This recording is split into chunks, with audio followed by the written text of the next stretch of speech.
Welcome, everyone, to episode 160 of the Looks Like a Movie podcast. My name's Kevin. I'm here with a guest this week, Zach, and today we are talking about Faces of Death. We're going to talk about what we watched this past week, but I wanted to just address the fact that we did not have an episode last week. And again, here I am this week with no Doug and Owen. Owen and Doug have busy lives, as do I, and I am, struggling through grad school right now and trying to still make this podcast work. Owen and Doug could explain themselves if they wish whenever they're on, but yeah, we're just trying to make this whole thing work, and Zach is here to help me out with that, thankfully this week. But yeah, for those of you who are listening and sticking around, we really appreciate it, and I especially appreciate it because I have no co-hosts this week. So thank you guys. I know someone like 2 weeks ago commented and they were like, "Owen's not here. I'm clicking off," and I was like, "Okay, that's not. I don't love reading that." But those of you who are listening every week, thank you so much. We're gonna be back to normal at some point, I hope. But anyway, Zach is here. Welcome to the pod. Feel free to take it away with what you've been Sure. watching. Yeah, thanks for having me on. As far as stuff I've been watching recently, I finally got around to my McCabe and Mrs. Miller 4K from the Criterion collection. That one's been just sitting on my shelf for like a year at this point, and Yeah. I love especially those early Altman films, and I got around to it. It's maybe his most visually stunning films. Like a lot of those from that era, like Nashville, are very subdued in their imagery, and then McCabe and Mrs. Miller is just like this gorgeous like set. Like you can tell like they basically just like built a town for it. Um, That's sick. yeah, really wonderful film. One that I would recommend listening to, like watching with headphones on, because the dialogue is close to unintelligible, like most of those early ones. Um, yeah, where are you with Altman? I This is like such a terrible blind spot for me. I have not Yeah. seen an Altman at all, and it's just like all of them are on my watch list, Yeah. and I'm always like, maybe I'll watch this today, and maybe I'll watch this today. And even recently, I was thinking about Nashville, and I was like, oh, I need to watch Nashville like immediately. And then it gets into this like Doug and I actually talked about this 2 weeks ago on the pod because we were doing an episode where we gave each other recommendations, and Nice. he was recommending movies to me. Like, I'll talk about it in a minute, but I watched A Brighter Summer Day because he recommended it to me. And that's one of those movies where Cool. it's like, that's been on my watch list forever. And Mhm. there's too many movies and it Yeah. stinks because you want to watch all of them. And I'm just like sitting there, and then you talk about Robert Altman and I'm like, man, I haven't seen a single one. Like, that's kind of embarrassing. I got you there too. I haven't seen an Edward Yang yet. He's like top of Yeah. my watch list at this point. Yeah. Uh, So I don't know. I don't know where do you have a recommendation for a good starting point? Because I was thinking I was gonna watch Nashville, but like all of them interest me.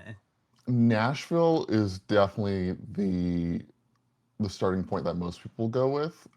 It's a great one to start with. It is his most kind of contained of those early films. Like there is a structure to it that is like a lot more obvious than the other ones, which just kind of like ramble. Yeah. MASH is also a great one to go with. Okay. That was his Vietnam War movie. That was Right. actually the movie set in Korea, but it's about Vietnam. Yeah. And obviously, like it spun off into the TV show The from TV show, there. yeah. Um, if you like Under the Silver Lake, The Long Goodbye Okay. is up there. I haven't seen Under the Silver Lake, another Oh, embarrassing blind spot. I know I should watch it. But The Long Goodbye seems yeah. like it's in the running at least for where I might start. Truly, like if you just watch like The Long Goodbye and California Split, that's the best case for Elliot Gould is like one of the greatest actors to ever walk the earth. Oh yeah.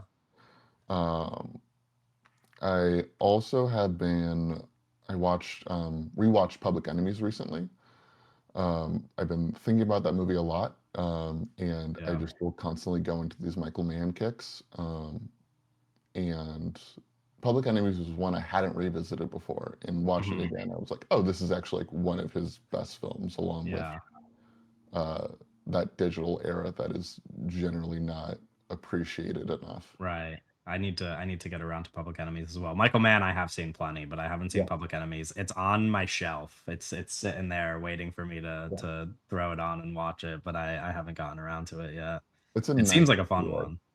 Yeah, it's really cool because it is like the most, I guess, realistic and kind of historically accurate of those films. Like, obviously, all of his films have some historical context to them, but this one is like an actual like biopic, just like Ali, Right. where you are getting this this full story of a man's life, or at least a few years of it. Yeah. Um, Interesting. yeah, and I've been covering the Florida Film Festival as well. That just Right. started this past weekend. Um, Any highlights, lowlights? yes, I saw the Christophers, which is screened Oh, at the okay. festival, and I loved it. I thought Oh it was yeah. really great. It's definitely one of the best films I've seen this year as far as new releases go. Um, I think it comes out in theaters this weekend, maybe, or is that only a limited yeah, no, release? it starts this weekend. Okay. And yeah, it's really like in the vein of his post-COVID material, like Kimmy, Black Bag, Presence, Right. where it's like 85 minutes, and he has like this great like lo-fi heist energy to all those, not Presence, but those other three. Like you feel like you're watching something like very tense and riveting, and you're just kind of like locked into your seat for like Yeah. 85 minutes. And Um, it's a similar vibe with this one. yeah, this one Okay. has more heart to it. Okay. And there's a lot to kind of point out about like Soderbergh's own career within the movie. Like it's one you Mhm. can definitely like see is reflexive of his view of the world and his career and stuff. Yeah. And I think that adds an interesting layer to it. Whereas like Kimmy and Black Bag don't have that uh, as much like kindness to them, Right. which most Soderbergh films, at least recently, like you don't have a lot of that. Right. Um, yeah. Yeah, that's true. He's a hot topic right now. When- Yeah, no, it's definitely not a great beat to be like Soderbergh's like my guy right Yeah, now. I know. I know. It's Um, tough. And I yeah, don't want to like waver in my beliefs that he's amazing, but man, that was unfortunate news to yeah, see. And then his response to it as well. I was like, yeah, this is a real like Soderbergh response to the situation. I understand where he's coming from. It doesn't really make you feel any better about the situation though. yeah. No, I thought the response was worse because it's like there are like good filmmakers who have used AI to some degree in their films, like Radu Jude with Dracula, Right. with Harmony Korine's recent output, which are at least interesting pieces of like just like concept art to just like think about rather than like even Yeah. films. Um, but like him doubling down on like this is new technology that I need to like understand and utilize is like, dude, like that is not what you should be thinking about this. Right. Yeah. It's like the opposite That's the wrong response that way you to should have approach to it. it. Yeah, Yeah, that's true. yeah, yeah. Whereas like Jude and Corinne are like, I'm shit posting with this, and it's like Exactly. Yeah. that's what it is. That's what That's it's what made generative for, AI is. Yes. essentially. Yeah. Any lowlights? The world premiere for Return from Tomorrow. This is the sequel Okay. to Escape from Tomorrow. Right. Uh, that was a Sundance premiere in 2013, I believe. It was a horror movie that was shot without the permission of the Walt Disney Company in Disney World and Disneyland. Mhm. Um, and it's on its own not a great film. Once again, kind of like um, it is it's just like this interesting thing to view because it is like this guerrilla filmmaking style that you just don't really see anymore. The sequel, now 13 years later, follows like the same cast, but they're going on vacation to Miami, and it is basically just rip off of David Lynch and Brian De Palma. As odd as that sounds, there's none of the guerrilla filmmaking in this. It's just like sets and places where they're allowed to film very clearly, and it's just like complete gibberish, pretending Okay. to be Mulholland Drive and Femme Fatale.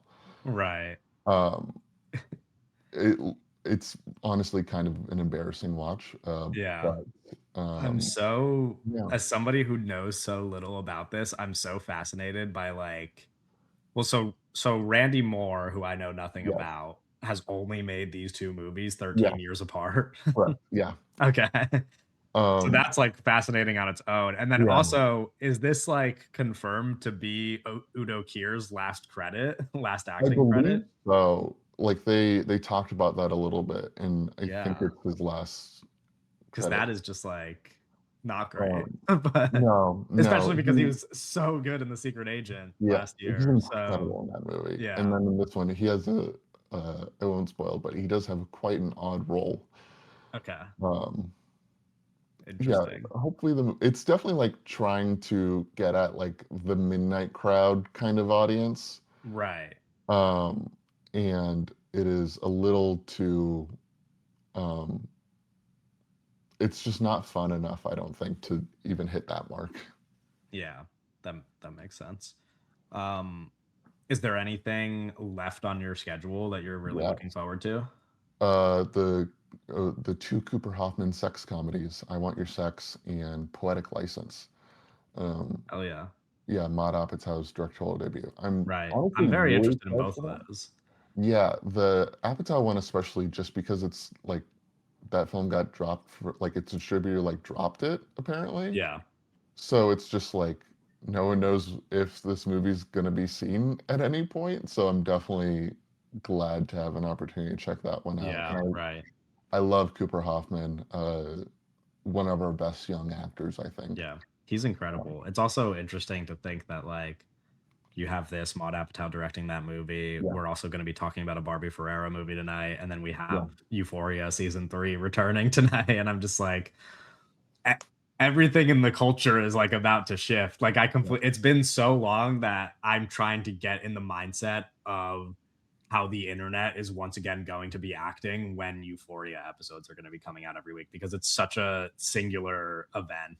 And mhm, I mean, I wonder if it's gonna, like take up the same amount of the internet as it did during the first two seasons. I'm so curious about how much of a mess it's going to be. And it's so interesting to watch it now, knowing that over the past few years, pretty much everybody involved has like ascended to superstardom. yeah. It's um, crazy. I never watched the first two seasons, but like I was aware of who is in that cast. So just to see that, it's like, oh, okay, it's kind of insane because you really don't see that with TV shows of just an entire cast basically turning into movie stars yeah, within a it's few pretty years. incredible. And even the ones who haven't are like, again, like Barbie Ferreira, maybe not a movie star, but like Yeah, we're gonna talk about her he's today. doing And interesting stuff. yeah, she gets to like lead a horror movie. Like Yeah, it's like all of these people have pretty much moved on to um success. So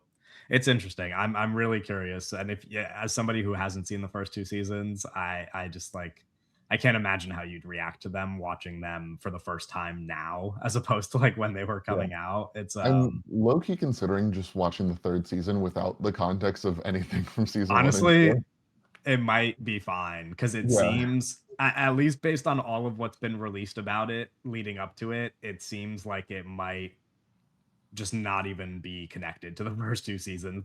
yeah, The 'cause there's like the multi-year gap or something between Yes, the and I first think a and lot of it was third. like, I mean, I don't really know what's like going on in Sam Levinson's brain. Like that dude is, whatever. But like, but I imagine it was a weird, difficult pivot when Angus Cloud died, and like Mhm. I'm gonna struggle to really watch the show knowing that that was like that his character was kind of the heart of the show to me, and I'm like, huh, how do you flash forward in time, have like some semblance of continuity, and also make up for the fact that like the show is probably going to be a completely different entity to the first Yeah. two seasons of the television show. I don't know what the fuck it's going to be, but I'm curious. I will be watching tonight. So um anyway, is that all for you, or is there anything else you want to shout out? Really small film that is coming out on digital on the 20th, The Napa Boys. It is um basically the film sets itself up as this is the fourth Napa Boys movie when there's never been a Napa Boys thing before. Okay. And you're basically watching these two guys reunite, pretend that it is their fourth film together. Um, and it sort of feels like there's the Adam Sandler and like Kevin James Oh, okay. movies, like Grown Ups. It feels like a fourth like Grown Ups movie almost. Interesting. like where like how far downhill it kind of goes. It's a very intentionally dumb movie. Like it has a Uh-huh. similar vibe to Nirvana, the band, the show, the movie. It That's isn't what I like, was thinking of when you yeah, started describing it. I was like, this sounds like the same yeah. energy. It's not like as consistent, and Nirvana has a lot more like filmmaking to it. Like this is obviously like a much smaller film. Um, but like the comedy in this one like really hits, and like I was honestly surprised how much I liked it because it does seem Yeah. like the thing I would be like the movie itself is honestly like pretty antagonistic to its audience.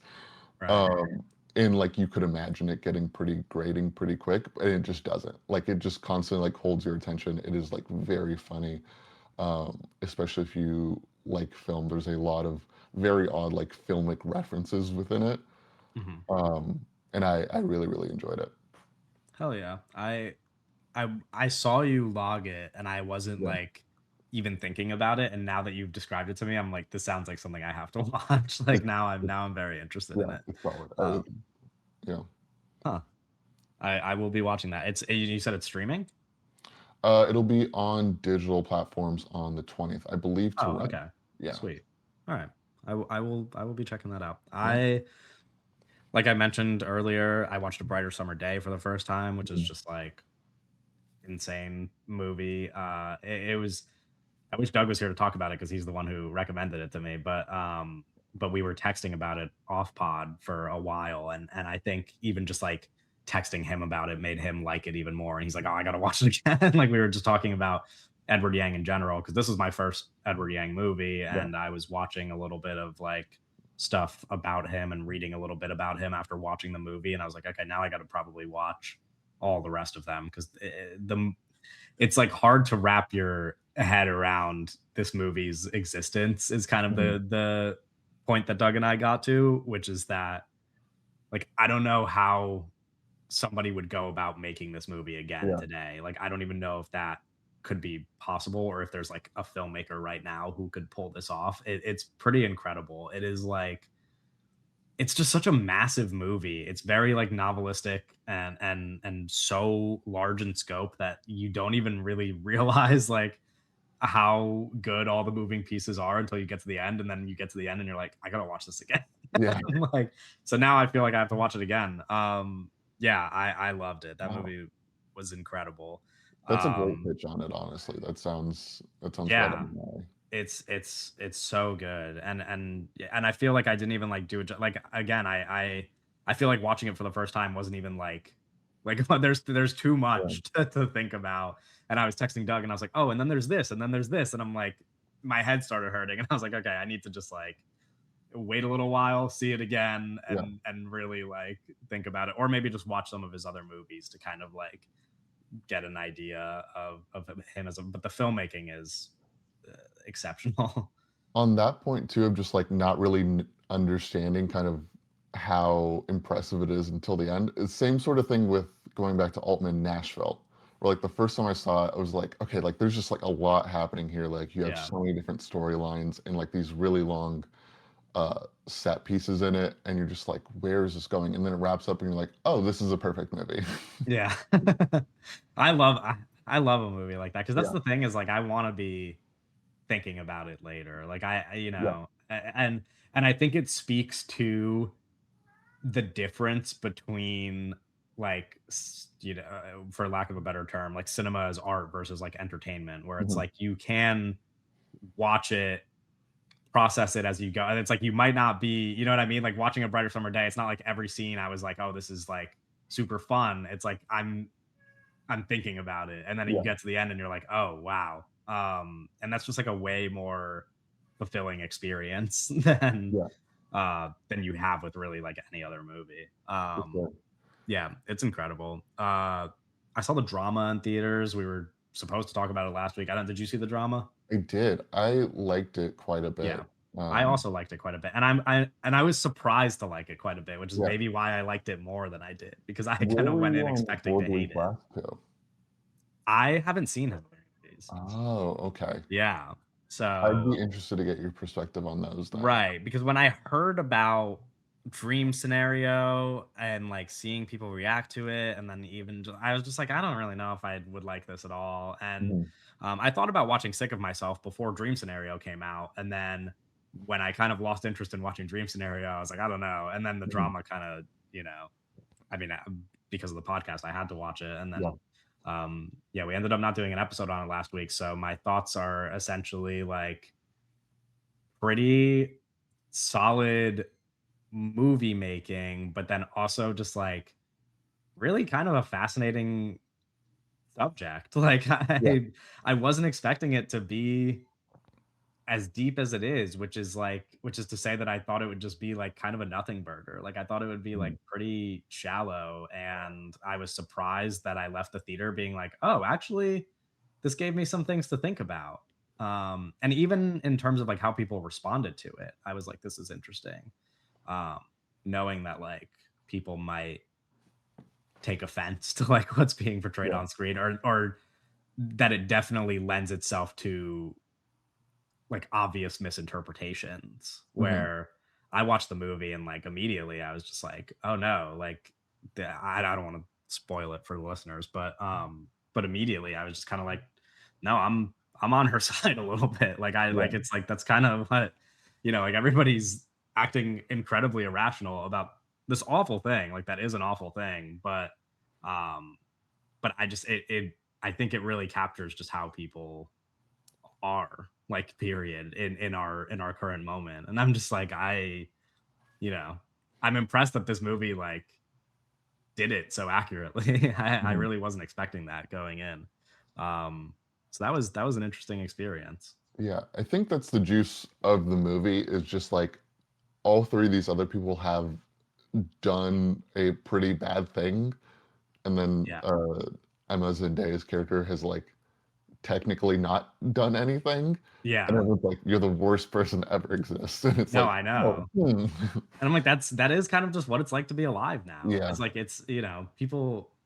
people do just like I don't know, like you see it on the internet every day where I'm like, you guys are so upset about like what?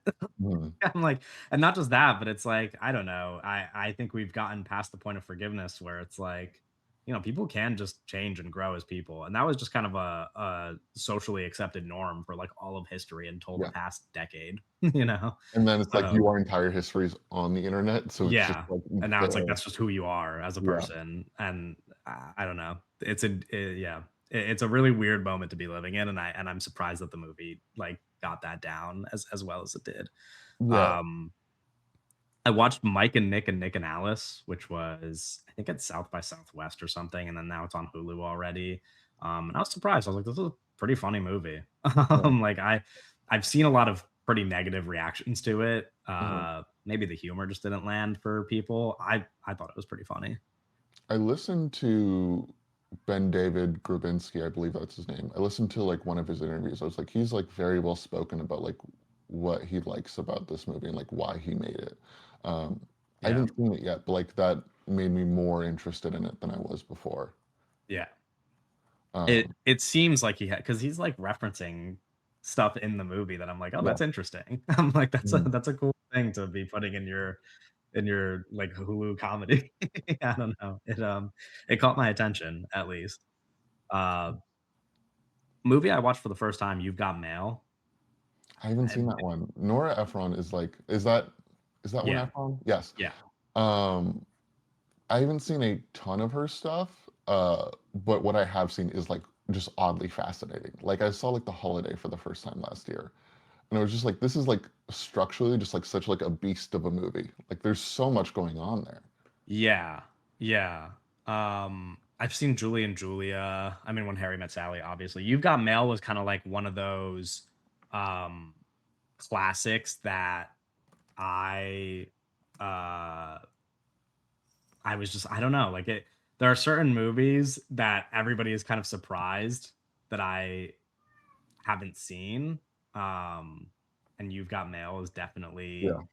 one of those because I'm just like a real rom-com person, and it's like classic rom-com stuff. Mhm. I was surprised that I was just like, this is fine. I Yeah. really was expecting to like I put it on thinking like, oh, I'm just gonna have a great time tonight. And it's weird because everything about it works except for the fact that like I could just never get on board with it. It's like Make Nora it funny. Ephron is Yeah. clearly good at her job. Both leads are like very good. They Yeah. have good chemistry. Like the rom-com like beats are there. The Tom Hanks character is like such a loser. Uh-huh. And when I realized early on in the movie that not only is he a loser, but that I'm not ever really going to forgive him for it throughout the whole Mhm. movie, I was like, oh, everything's working, but I don't care. And so, like, Yeah. when it got to the big moment, and like, there's a scene towards the end, as there is with every rom com, like the big moment, Yeah. and everybody like loves this moment. And I was just like, man, I feel nothing. Like I Yeah. was like, I feel nothing. So I can't really say I like the movie that much. Interesting. I appreciate everything that it was doing. I probably would have liked it a ton if I had watched it 20 years ago. Mhm. But yeah, watching it now, I was just like, I don't know, man. Like it's not, Yeah, I'm not on board with the whole thing. for Uh, sure. On The Holiday, I misspoke. That's Nancy Meyers, not that is Nora Nancy Ephron. Myers. Yeah, I was thinking Um, that, and I was like, yeah. oh, oops. No, yeah, I was like, "Is that right?" Yeah, No, it's not. but the Have you holiday, seen awesome Sleepless movie. I Yeah. love the holiday. Have you seen Sleepless in Seattle, another, No, that's why. So Ephron? both like the duo of You've Got Mail and Sleepless in Seattle, I haven't seen, and so now Yeah. after watching You've Got Mail, I'm like, oh, maybe I would just prefer Sleepless in Seattle. I hope. That's an incredible movie. Like, it's Yeah, along with, When Harry Met Sally, sorta like the perfect rom-com, and you can just tell everyone who's, like, made a rom-com in the last 20 years has just been, like, trying to rip off those 2 movies in some way. Um, yeah, and Hanks is really good in that film, yeah. I in mean, he's Sleepless. incredible and You've Got Mail as well. Like when I'm watching Yeah. him in that movie, I'm like, it shocks me a little bit, and obviously, like some this is for political reasons, but it shocks me that like he's become kind of like a quite disliked actor. And I'm just like, man, that guy's got a ton of juice. And like, especially Yeah. in the rom com stuff, I'm like, this is, he's just clearly made for this. Like he was a very signature movie star at that time. Yeah, there was a Yeah, long period of time where, like, I hadn't watched a ton of, like, the classical Hanks movies, like those rom-coms and, like, Philadelphia and all that kinda stuff, and I was just like, "Why do people like this guy? Like, what's his deal?" Like, I'd watch him in Elvis and be like, "What? Like, what did everyone see in this guy?" And then you yeah, watch the old stuff, I'm like, "Oh," like, immediately, like, I understand. exactly. Yeah. My That's the other thing too. And like I don't want to like shit on You've Got Mail too much, but it's like there's stuff in that movie where I'm like, oh, Nora Ephron like is a genius. Like there's stuff in the movie aside from that character Mhm. where I'm like, oh, because the movie's about this like local bookstore owner, and there's like Yeah. this stuff about, her relationship to the bookstore, especially at the end of the movie, where I'm like, this is very moving. The problem is like this isn't the story. The story is that it's a rom com, and so like Mhm. that was kind of disappointing. But I should watch Sleepless in Seattle. I from what I understand, that seems like I'd like it more out of Yeah. the two. Um, and then the only other thing I would mention is that last night I saw Yumi and Tuscany, which another rom com. I hate to be like Yumi and Tuscany is better than You've Got Mail because that's like a crazy thing to think, but also like I did just have more fun. Like I did just like Fair. I That's was fair. I was in the theater and I was giggling and kicking my feet. I was like, Yeah. this is lovely. Actually, it's like so cute. The filmmaking is like mostly horrid. It's like it's there's not much going on there. Um, the movie is just really cute. There's like Mhm. they from a rom-com writing perspective, they create like 8 supporting characters who you just love immediately. Like the second they're on screen and you're just like everybody in this is funny, everybody in this is like doing some stupid bit, and I'm like and it really like creates this world. And I think like high concept rom-com premise for Yumi and Tuscany is genius. Like the if you don't know, and if you're listening and you don't know, there's Halle Bailey's character like is uh a house sitter, and her like when she house sits, she kind of just like lives the lives of the rich people that she house sits for. And she meets this Italian guy, and he like tells her about his like vacant home just like sitting in an Italian village in Tuscany. And she has like always dreamed of going to Italy, and like living there. And so she finally gets convinced to like go live her life and go to Italy. And she gets there and she has nowhere to stay. So she breaks into this guy's home and starts living in his home. But then his mom and like whole family show up. So she has to lie and say that she's getting married to him. And so like she just like starts getting to know his whole family as like his fiance, and like and like the whole family falls in love with her, and he doesn't know that she's just like living in his house. And then she falls in love with his brother.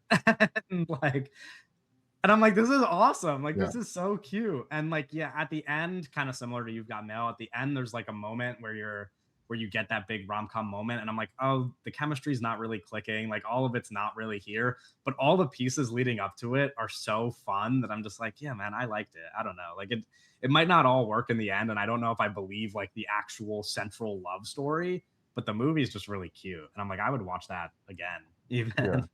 That's um, the thing that it's like fun. really does work about like Sleepless in Seattle too, is just like like these characters like aren't really together throughout the whole movie.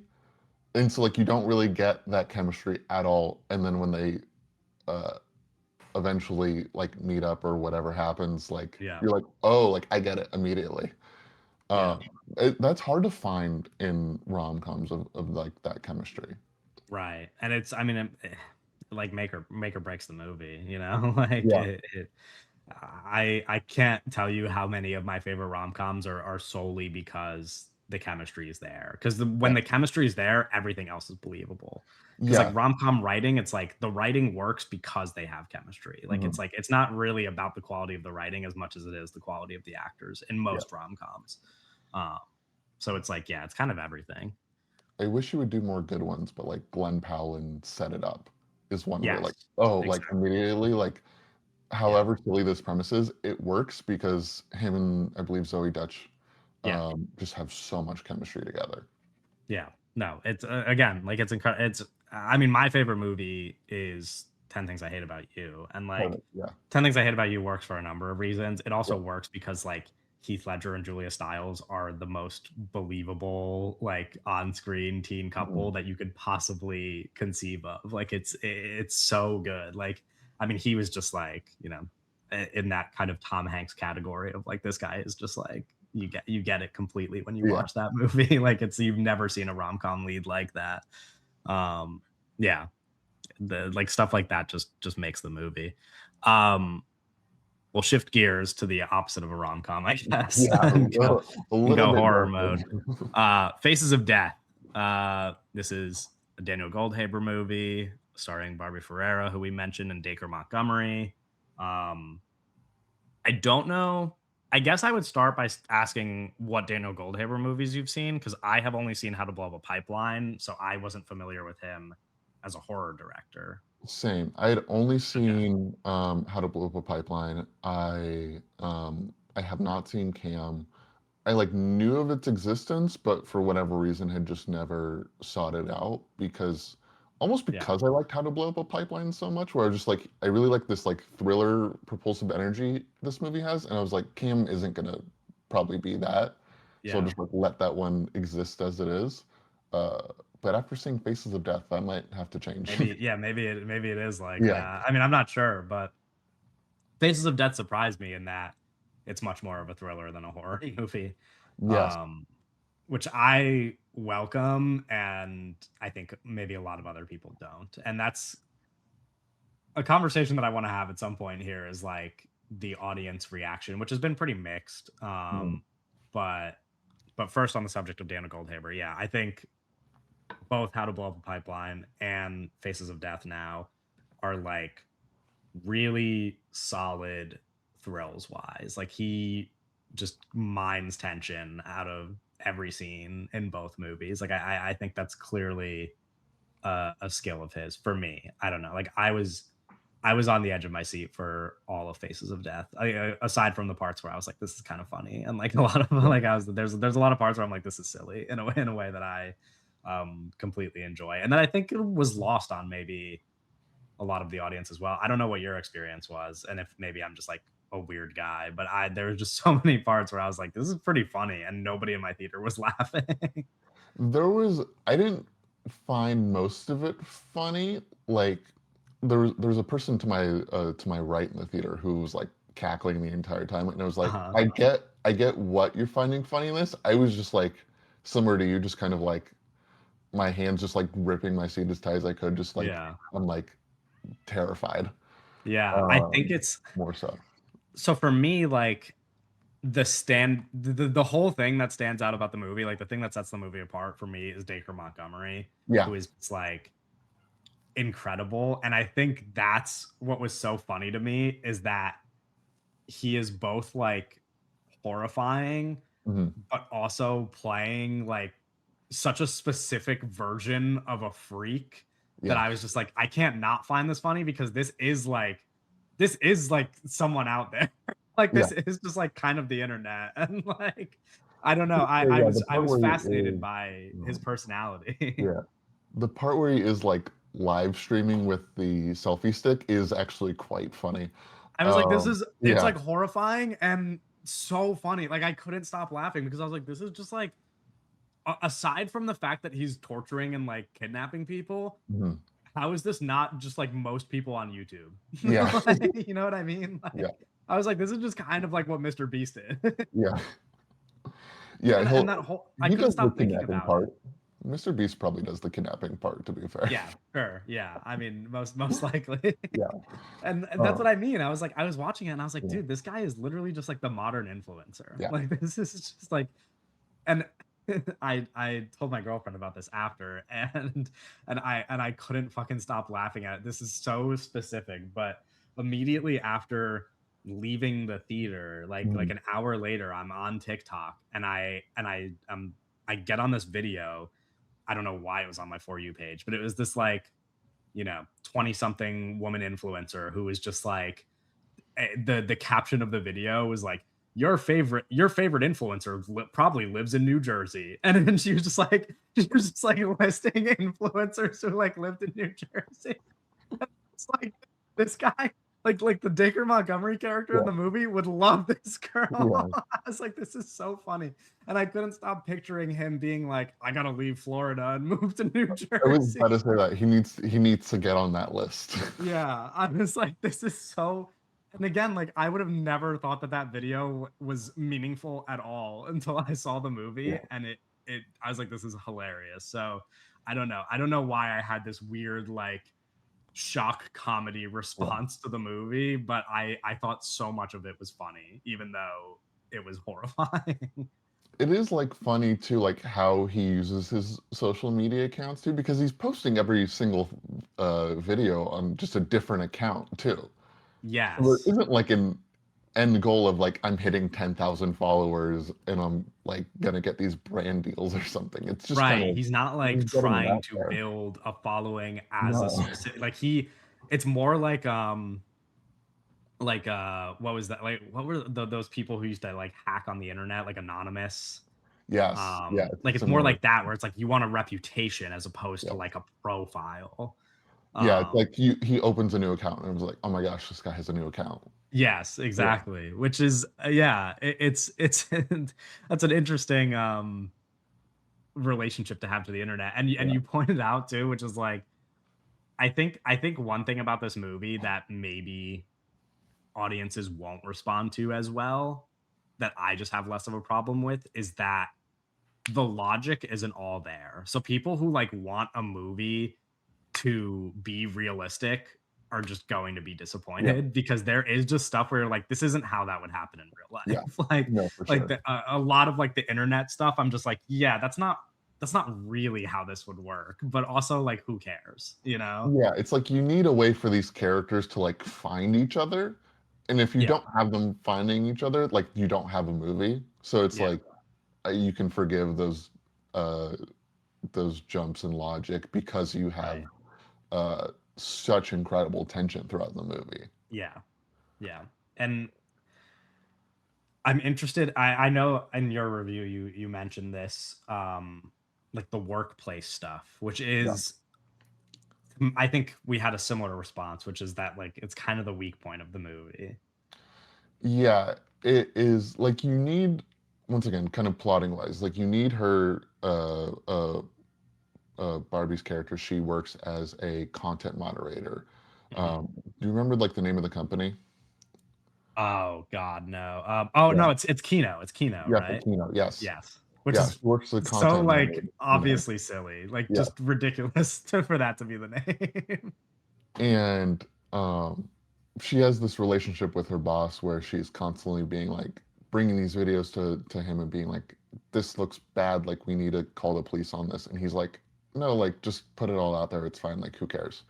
Um, and partially because of that, but the reason she gets is because she left some pills in his office. She ends up getting fired from that job, and it feels like too kind of quirky millennial a little bit. Like it's an odd sense of humor that doesn't mesh with the Montgomery serial killer character at all. Yeah. It's a very different brand of humor there, and it's much more like deliberately trying to moralize these characters during those parts too, where Yeah. like Charlie XCX's character in her 10 seconds on screen is like, Right. this is the coolest thing I've ever seen. Like I like watching snuff videos. Yeah. And like Barbie's character is so obviously like horrified by that Yeah. opinion. Um, and then her boss is also like, just get it out there, like who cares? And she also is once again like, no, my little heart, I can't take it. Yeah. Um, which is Which yeah, I think my struggle is that her characterization in the workplace does not work nearly as well as her characterization outside of it, which is that like the context of, and again, for listeners, you all know we're gonna spoil probably most of this movie, but which is fine. But uh the context of like, oh, she is responsible for her sister's death, and then like, and then you get these scenes where she like is scared to, like, she goes out in public and like immediately gets recognized, which again, that's like one of those things where it's like the logic's not all there because I don't think people would just be remembering what her face looks like all the time. yeah, it's like her But Uber driver at one point, yeah, or like the cop exactly, or which something is where it's like like, not logical at all, but I do think that that is just like good writing. Like those yeah, scenes, I'm like, this is good stuff. And then when you compare it to the workplace,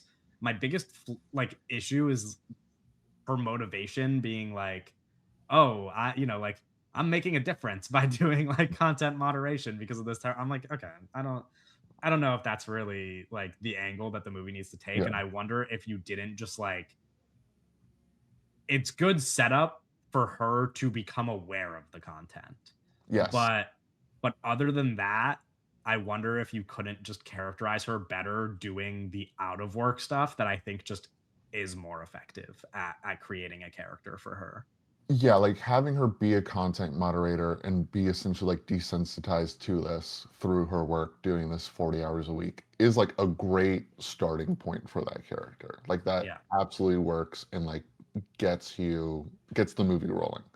And it is like you said, like just the voyeurism of her out of work being like, I'm so like broken down by this, but also like I need to keep going. Like that energy to it moves the movie too, in a way Yeah. that like the stuff with her boss when they're at like the beach barbecue just like grinds it to Kind of a a halt. pointless scene. Yeah. Yeah, Like, 'cause it's just reiterating earlier information too of just like they're having the same conversation of like she's like I think this is bad and he's like no, just like let it run wild. yeah. And I wonder if the most modern equivalent of it wouldn't just be that she is like more of a recluse. Like it is more just like you're, like this terrible thing happened to you. She's clearly like scared to go out into society, but also Yeah. she is not scared of the idea of anybody at work recognizing her, which and like, and she's doing, like that's the thing where I'm like, you're scared to like go out in public, but also you just led a work meeting with a bunch of new hires. And it's like, aren't you worried that one of those new hires would be like recognizing you? You know what I Mhm. mean? So I'm like, I don't like, I wonder if the angle wouldn't just be more that like she is literally just like locked in her apartment and spending tons of time on the internet, because it's like if other people are finding these films, like so could she. So Yeah. it's like you don't really need the work set up Yeah. to get her interested in it. Yeah, I don't know. Again, and this is like, if that's my biggest nitpick with the movie, then it's like a pretty good movie. You know, like Yeah. I liked the movie a lot. I wonder if it wouldn't just be like a home run knockout if the characters were like 50% better.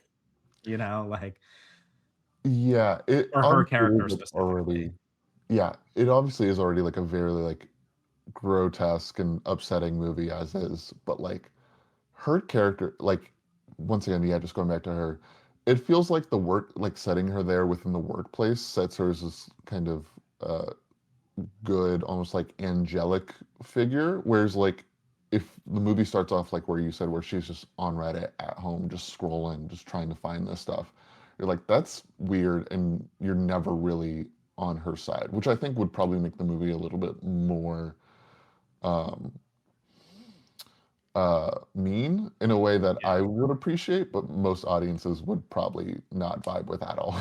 Yeah, and again, I think I'm in the same boat as you, which is that like I would appreciate that too. But I Yeah. get that that would be yeah, not less marketable, I guess. Yeah, for sure. Um but then again, it goes back to like what I'm saying, which is the movie isn't being received like incredibly well by Yeah. audiences. And I think I think what's interesting getting into what this movie is all about is that I would guess that audiences were excited to watch like gory recreations Of of snuff snuff film. films. And there are And real ones in the movie too. Like Goldhaber's talked about it. Like the opening montage is real footage that they had to go through like 7 lawyers for, he was saying. oh wow. Yeah. Okay. Interesting. Yeah. So it is like it is in that way like pretty bleak and disturbing, Yeah. but the actual like scope of what the Arthur character is doing is Mm. like he kidnaps 3 people and kills one of them. like that's like what we actually see when we Yeah. get to like his, lair, dungeon, whatever. Yeah. Like And there is a and I context think of him killing the 3 before that as well. yes, yes, which like we do see that repeatedly, but like if that is just like if that stuff is just like an appetizer, I think most audiences are going to be like upset that they didn't then get to watch like several saw traps in a row Yeah. or Yeah. something, you know what No, I it's not mean? Which tough. like and again, I'm a guy who loves watching people in saw traps. Like Mhm. it's a blast, um but I think it's an interesting angle to take where it's like I went into the movie also thinking that that's what the movie was going to be about. Like I went into it being like, "Oh, I'm going to watch a lot of gore and violence." And then Mhm. instead, it's like, "Actually no, this is just a commentary on the fact that you showed up to this theater wanting to watch gore and violence." And I'm Yeah. like, "You got me." You Yeah. got like it's, like and I think I think it's hard to pull off. Like something that I made a TikTok about this and something I was saying is that like Red Rooms is an example of this, and Mhm. I don't know if you like Red Rooms. I'm assuming you do. Oh, you I did don't? not. I Oh, like I interesting. that one, like, I have no clue what that character's name is off the top of my head, but that Yeah, main character in that, even more so than Barbie's character in this movie, is so just, like, not a character to me. Like, she is interesting. so many things at once. She's, like, this master poker player, she's this voyeur, she is all these things that just, like, do not mesh to me at all, and it just Yeah, feels really contrived because of that. interesting. Okay, I'd have to rewatch it with that scope. But I love that movie, Yeah. and I think that that is like maybe one of the only other examples to me of how you can accurately capture the like internet zeitgeist in a way that like it's hard to like explain, but it's like you want to like when I'm on the internet, I it upsets me that like this is the dynamic Yeah. and I find it hard for a movie to address that without being like very forthcoming about it. Yes. Like, And it is this movie really does weird. that. Yeah. You know, like this movie, like there are just scenes where and again, like I laughed at it where like the character's like, like he's talking to the guy and he's like, oh, the zeitgeist. And like the guy's like, what the fuck are you talking about? And like, and then later he says the thing about like the attention economy. And I'm like, yeah, this is like, you know, maybe it's obvious, but I don't know how you make it subtle because the this is like how people respond to the world around them, which is Mhm. that they don't give a fuck. And so like, I think in your review you pointed out that scene where she kind of like yells that she disagrees with stuff, which again, like writing wise, doesn't totally work. But Mhm. it's also like I do get on the internet every day and want to like yell at people for Yes. not caring more about the things that they're watching. Yeah. And No, that's like a 100%. hard, yeah, that's like a hard thing to cope with and like reckon with. And I think this movie's trying to do that. Yeah, it is very odd to live in a world where you can just like go on Twitter and like see a police chase where someone like rams their car into a wall, like reposted by like 10 different accounts. Yeah. Um, but and it does that thing where it does desensitize you, like it does for Barbie's character, like in her workplace, where she's just like, I don't really care at Right. some point. And that feeling like is a real feeling that like I've experienced before where it's like, okay, like this is like the 10th thing that's happened in the last 5 days. Like Yeah. I can't be bothered with it at this point. Like it is exhausting to be on the internet. Yeah. And the film really captures just how overwhelming an online existence can be. Yeah. Um, yeah. Absolutely. And there's like a guilt you feel for it as well, Yeah. which like, yeah, that's why I'm like, I can understand the like the moral route with her character. Mhm. um, yeah, I don't know. It's tough, but I think the movie is trying in a way that Yeah. very few people would because I think a lot of like modern horror that like tries to be really mean has like a misunderstanding about just like It's humanity. material. Yeah. And so I feel like this movie where you go in expecting it to be very mean and then it kind of like it's it's very disturbing but it's not mean, Yeah. and I think that that's like way more accurate, like I think there's like some humanity to find in that character where it's like, yeah, I relate to this in a way that a movie that was just like trying to be mean would never connect with me. I was thinking of like the substance. Obviously, very different material and very different ideas in that movie, but Yeah. there's close to no humanity in that movie. And the film ultimately comes down on the side is like this is all of this is this one woman's fault. Like it's Yeah. not the corporations who are putting billions of dollars in advertising to make her feel this way. Like no, it's like just her fault. Yeah. And that is like a very intense like French extremist point of view for sure. Right. uh, versus this feels like you said more humanistic. And as much as we're kind of getting at like, oh, it's like a little soft here and there on this on these characters, like you said, it is still like a very intense film, much more so than basically any horror movie that's come out in the last few years, I'd say. Yeah. Yeah, I want to talk about some of that a little bit. I Yeah. really like I really like the setups, Mhm. like we mentioned Saw, and Saw is like kind of similar where it's like you have the kidnapping, then you have the torture a Yeah. little bit, but like the kidnapping stuff here is really full of tension.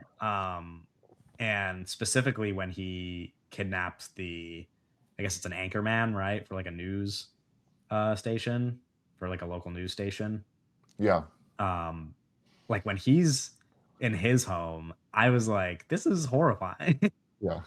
I um, was the one that gets me is when he gets Barbie because you have that long shot of just like him climbing up the staircase and it yes. feels like and within that one, the one that you're talking about, like you're not you're more in the perspective of the family, of the father Yeah. and son. versus that one, like you're fully in his perspective. The camera's just like trailing him the entire time. And it feels like you're almost like playing like Call of Duty or something. Right. And that gets at the thing of like obviously the because you spent so much time with Barbie's character, like you don't want her to get kidnapped and killed by this man. But it's also like it's kind of cool to watch it happen, and that's what I think is like that's the gray area I love about this movie. Right. Is that it spends that time in his perspective too. And you're Yeah. never like, man, this guy's like this is like the worst guy ever because he does have that kind of weird goofy side to him too. Yes. And he has all these aesthetic choices that are very strange, like slightly feminine, and there's just so much going on with him that you're just kind of riveted by every single thing that Montgomery does. You want to like spend more time with him so Yeah, it's bad. really Like, weird that you're like, man, like you could like I didn't really care for weapons, and I'm like, I don't know why you're doing a Gladys sequel. You're right. like, I could You see a could watch a prequel for movie this just guy. about this Yeah, guy yeah. again. Yeah. Yeah. Which no, that's true. He's so like that's kind of before when we were saying that we kind of wish the Barbie character was characterized like a little bit differently. Yeah. With him, it's like I think they nail it, and I just wish the movie was longer.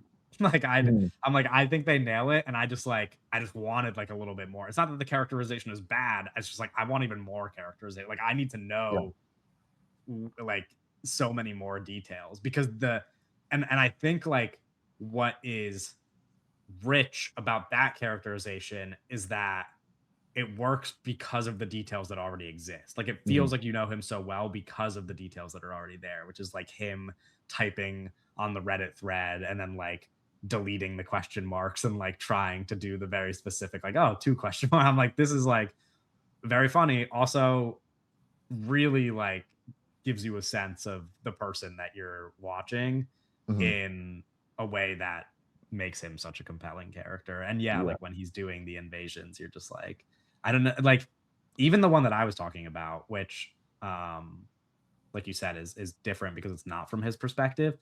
The parts you do see from his perspective, Oh, you're just like, oh, insane. I am kind of rooting for this guy now. Like you're Yeah. like in a way that like you don't want to be, but when he finds his way to that home and he's like talking to him, and then like the sun comes down, like asking for his phone, and it's like there's real weird, like awkward thing Yeah. going on. I'm just like, oh, I can't wait to see how this all plays out, you know? Well, yeah, he just like slices his hand and gets out of his car. He's like, "Oh my gosh, I cut my hand." It was just Yeah. a giant gash in his hand. No, And I it's like, know. And how it's did that so funny happen? because he's just like in the middle of a neighborhood with no Yeah, cars. Like nobody is just like stopping on the side of the yeah, road there, being like, I cut my hand. Like, where did you cut your hand? yeah. Like how did this happen? Yeah, that is one of those logic jumps you talked about where like he like actively says like I'm the boyfriend of this person who lives like down the street. So he's just like Yeah. parked like 5 houses away for no reason. And it's just like there's these jumps, but that's what Yeah. makes him so captivating is that like that character does not care about that.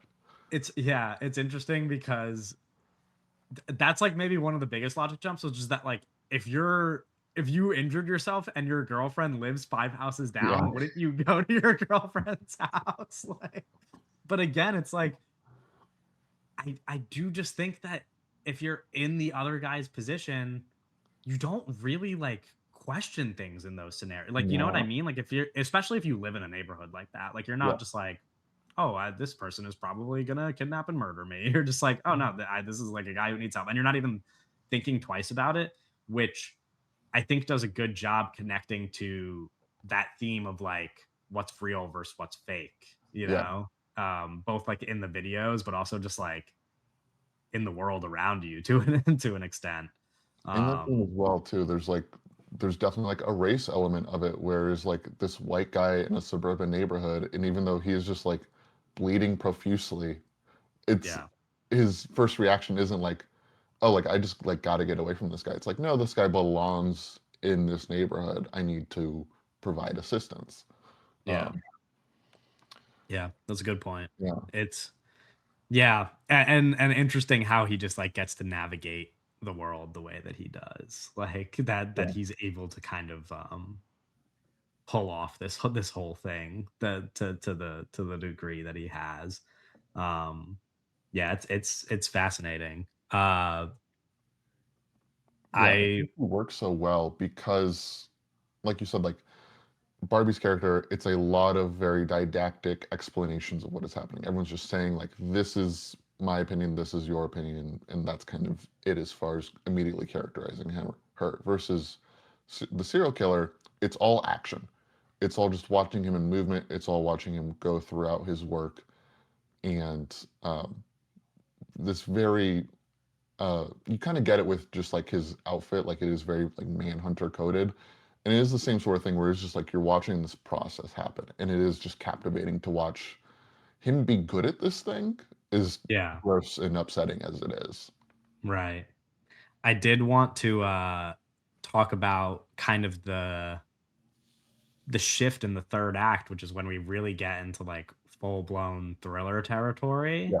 Um and is kind of like where the movie won me over pretty much Mm, because again, I think for the average moviegoer, you're gonna almost be disappointed that like that's the route that the movie is taking. Whereas I'm watching it and I'm like, oh no, this is clearly like what he's best at. Like yeah. when he's like shifting to just like cat and mouse kind of like thriller stuff, I'm Yeah. that's kind of where it went from this movie is like funny and weird, like has like such a specific register to like, oh no, I'm at the edge of my seat, like my hands are sweating and this is like, you know, real like thriller movie making to the fullest degree for me, I think. Yeah, like when he's the second Montgomery like pulls out the hunting rifle, I'm just like, Yeah. okay, this is a different register that the movie's switching into.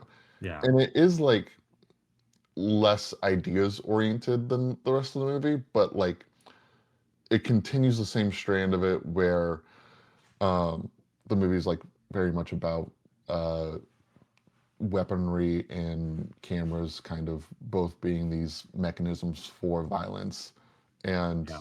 having such like a long range weapon there, like that still provides a sense of like there's this voyeuristic angle of like I'm watching this girl like run away, and like like he's like sniping at her and stuff, Yeah. and all that is like so like energetic almost. It's Right. very strange. And I think that energy carries over so well to their like actual fight at the Yeah. end, right? Like the fight to the death at the end is just a really captivating scene. Actually, I was like, I it pulls like the move that I like. I don't know how you the one thing I always have kind of like not complained about, but I'm always like, man, how many movies do this? And then I remind myself, how do you not do it? Which is like, there's always kind of a final battle with an Mm, object like just out of reach, and then you like like the person scrambles for the object and then like stab somebody, you yeah. know? And it happens in so many horror movies over and over again. And it used to really bother me, and sometimes it still does. But then at the same time, I'm just like, that is kind of just how you get tension out of a scene in that moment. And I don't really know, like, you know, how else is are you going to create the dynamic of like you're about to die? Just kidding, you Yeah. know? Like it's like you it does need to just be like a scramble for like a last hope kind of like something saves your life magically.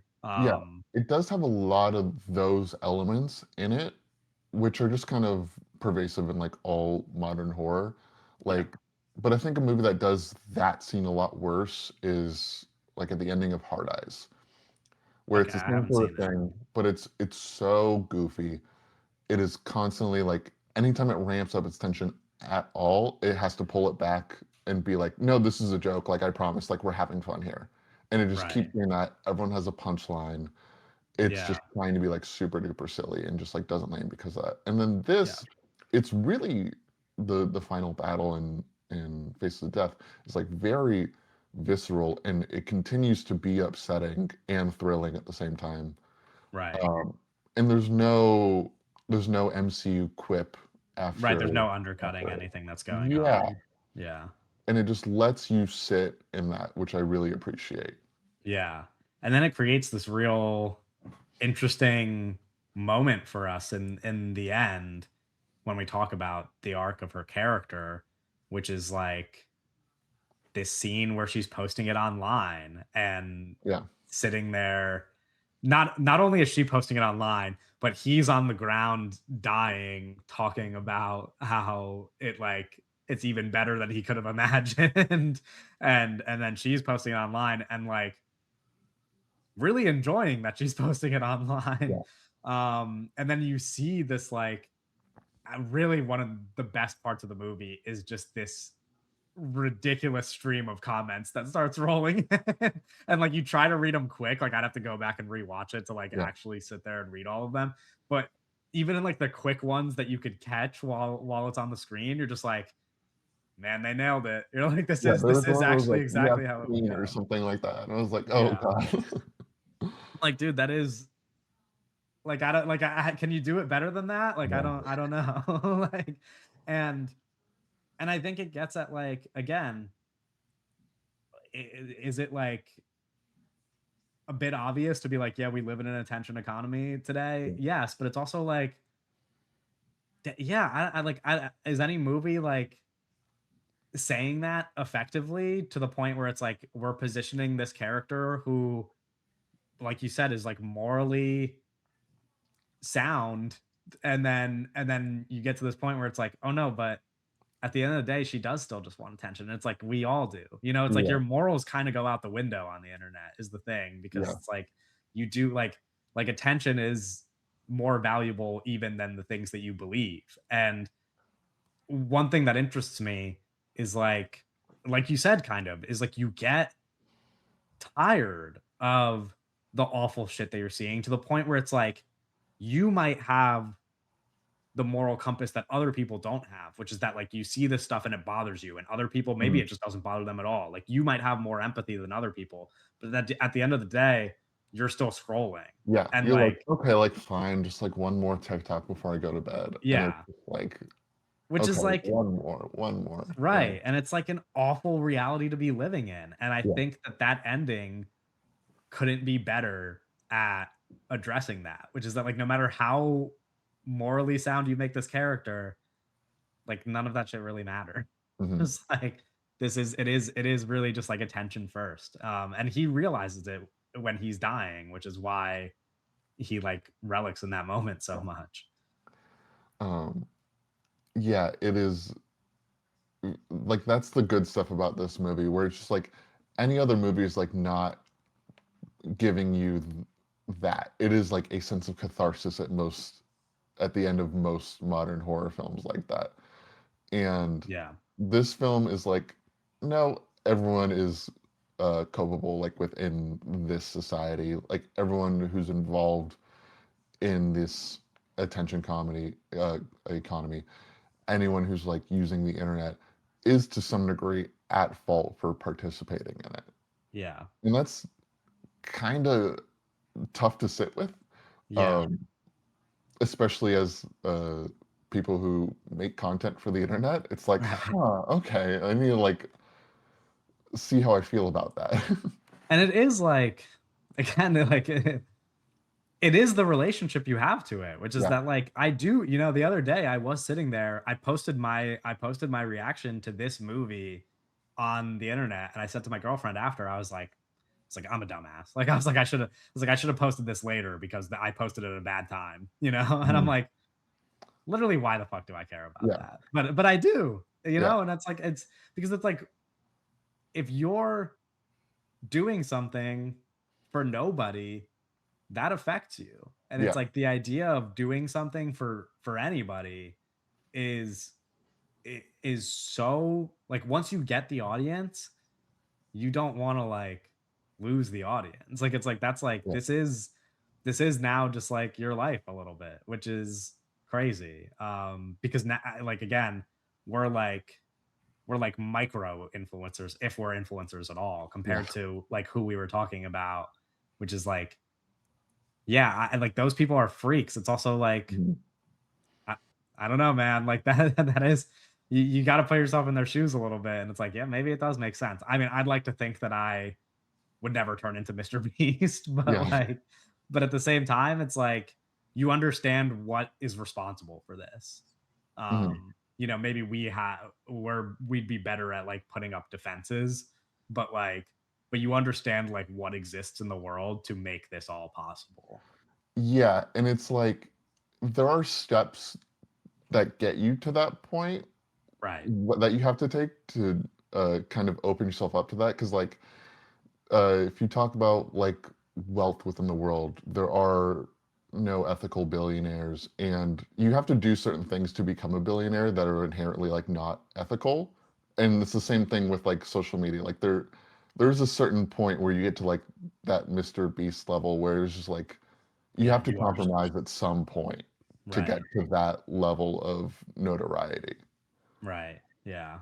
No, like actually kind of really. You do. Yeah. Especially, and I wonder how that's going to shift as well, knowing that like influencers have taken hold of industries that Media. they weren't previously in, which is that Yeah. like they are finding their way into Hollywood. And it is like, we talk about how film critics don't get invited to screenings because influencers do Mhm. instead, or like influencers on the red carpet at the Oscars. And Yeah. now it's like now it's like, how do we put these influencers with this amount of followers in our movie to get our movie made? And so like they're only going to corner more and more of like the market, and it's like, it can only go downhill from there, I imagine. Yeah. um It's a weird balance of like specifically as far as like wanting to talk about movies on the internet. Like you want to be like honest and thoughtful and have these like long in-depth conversations. But there also is the aspect of like Montgomery's snuff films he makes. Like you have to make like these like quick little 20-second quips just being really like loud and out there and like throwing out a crazy opinion just to get that attention. yeah. And there is a weird balance of being like, this is not useful for anyone outside of like myself, like trying to get Right. eyes on this. Yeah. Um, and it's like the same thing of like, if you would get invited to a red carpet thing, like you'd go. Like, Right. so there is basically any point within that attention economy, within really any economy, there is it feels bad to participate in it. Right. Um, No, yeah, I agree. And I think that ultimately like the movie does a good job expressing that. I think the movie does a good job yeah, expressing really everything that it does, which is like the strongest point of the movie is that the ideas are like sound. And that the performances are quite terrific. yeah. Yeah. Is there anything else you want to mention before we wrap up? Um, Goldhaber is also in this one, I think, working. I'm not sure the budget of How to Blow Up a Pipeline, but it feels like a significantly smaller scope here in terms of the amount of filmmaking he can do. I think this was like a $7 million budget, Faces of Death. And he's obviously like not shooting on 16 millimeter this time around, which like you're first looking at it and you're like, okay, like I kind of wish this was, but like it does play thematically into the movie that this is a film shot on digital Yeah. because like all these Duh. internet videos Yeah. are also shot on digital. Um, and there is something that kind of continually like dulls your senses of just like watching these digital videos again because like I'm kind of feeling through this in real time, but like if my initial reaction was kind of disappointment that it's not 16 millimeter again, but it does desensitize you a little bit to the actual film, and then when you're getting those like really gnarly like snuff videos in it, it just kind of wake you up in a way that like, oh, like this feels like nasty. Right. Yeah, that's a great point. Yeah. I Yeah, I mean, until I read your review, I hadn't really even thought about it because it had been however long since I'd seen How to Blow Up a Pipeline. Mhm. So it's interesting the difference. I have nothing else to say other than that. I really like the movie. I think it's I think it's pretty firmly, I guess, my favorite horror movie of the year, but also like just up there with my favorite movies of the year so far. Granted, I haven't been watching as many movies this year as I have in the past few, so Yeah. who knows? But it is, yeah, it is just one of my favorite movies of the year so far. So that's exciting, at least. Um, we're going to talk about some news before we wrap up. But first, I'll remind everybody to share some feedback if you like listening to us talk about the movie. You could like, comment, subscribe on YouTube. You could rate the episode on Spotify and Apple Podcasts, and you can follow us at all of the links in the description. More importantly, you could follow Zach at all of the links in the description. All of those will be in there. News wise, pretty slow week for the most part. I guess the biggest thing to talk about is the announcement of the can lineup, which we don't have to go through every movie in the Yeah. lineup, but we could just kind of mention some of the movies slash directors that um, excite us the most.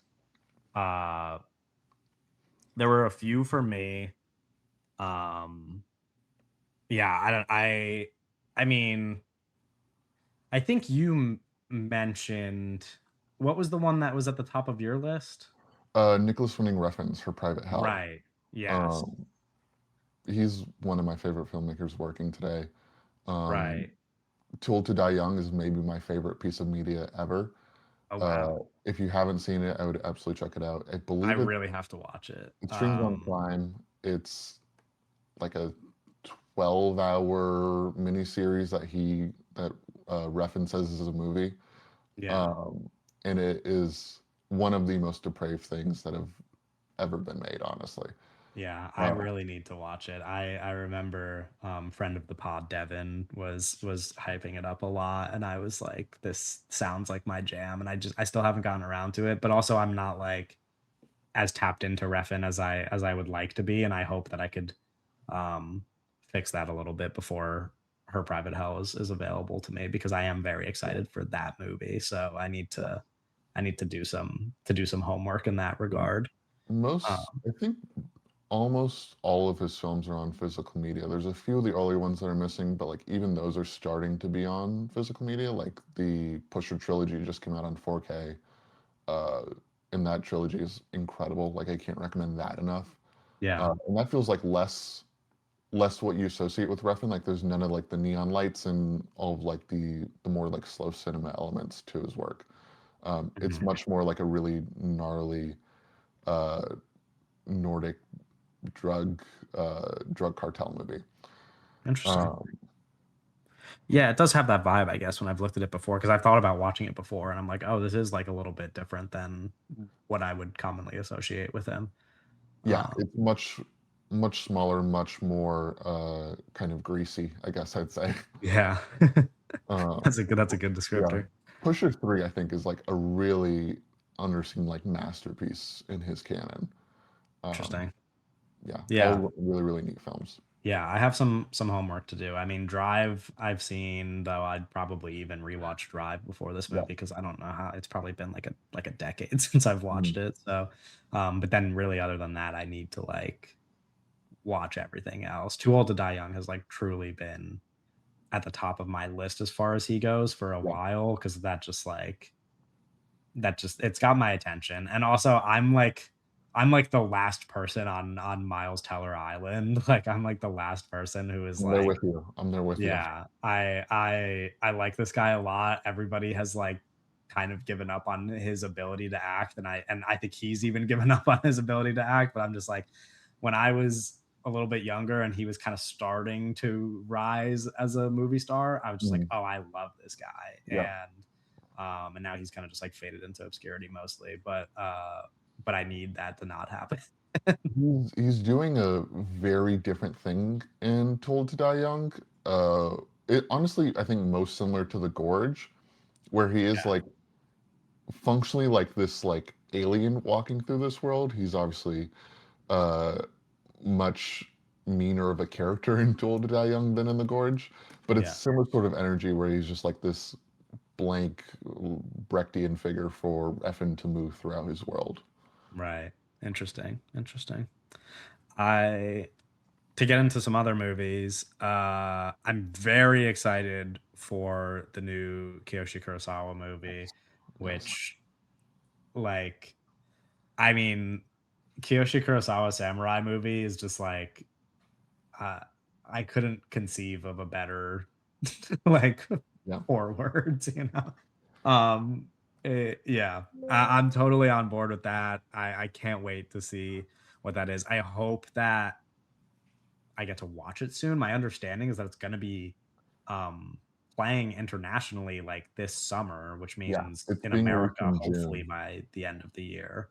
Yeah. Um, so yeah, I look forward to that a lot. I've seen 5 of his movies now. I really need to watch more, but of the 5 I've seen, I'm just like, "Yeah, I get it." Like, people are like, "This is the greatest living director." I'm like, "Yeah, you're probably right." You know? Yeah. Like, um, it's hard to compete with that, with the talent that he has. So, him doing a samurai movie is just like, I don't really know how, uh, to think of something better than that.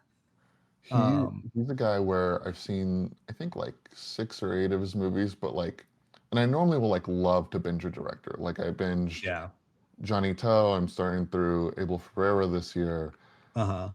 but, like, Kurosawa's movies, I just wanna, like, I give myself, like, one every couple months. I'm like, "I just wanna slow roll these, I wanna have these around." It's just like Yeah. the rainy day almost, because 'cause they're Right. that good, and they all have a similar, like, vibe to them for the most part, outside of, like, the early actioner stuff he was doing, but, like, basically all Yeah. the 21st century stuff is, like, very stately and dour and, like, clinically cold, Yeah. in a way that I love, but, like, oh, you wanna let those breathe a little bit, I feel like.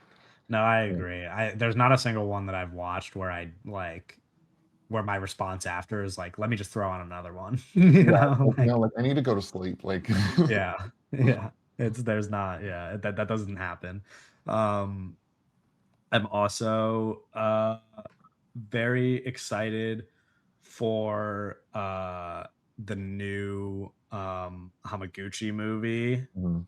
Very high on the list, I would say. I know if Doug were here, he would say that that is like his most anticipated movie of the year. I think for good reason. He's kind of in, although I haven't seen as many movies because he doesn't have as many movies, he is definitely in that same group of like, oh, is this the greatest living filmmaker? It's possible. Like you watch any of the movies and you're just like, yeah, I don't know how you could do it better than that. Um, so it interests me. And also I was mostly interested in this movie off of him directing alone.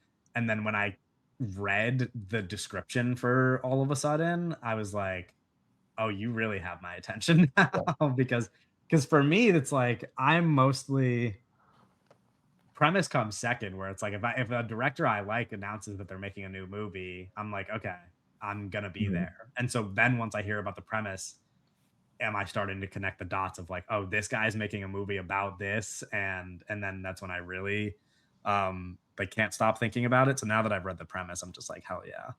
Um so Hamaguchi's big one. There's a new Pedro Almodovar movie. There's a new Asghar Farhadi movie. I'm very interested in both of those. Um, I'm really interested in Fatherland, which is the new Pavel Pawlikowski movie. Um, I have a Polish background, so I like Polish filmmakers typically, just because it's like I'm just interested. I was talking with my family over Easter, and like everybody's still surprised that I have yet to visit Poland as a Polish person, and so like there's only so much connection I have to my own culture. And so like watching Polish movies, I'm just like, oh, I get a little taste of that. And he yeah, is just like incredible mhm, filmmaker. Both like Cold War and Ida are just like two of the most beautiful movies that I've seen. So Fatherland really has my attention for that reason. And he's working with the same DP. It's probably going to be similar in quality, I'd hope, to what he's already put out.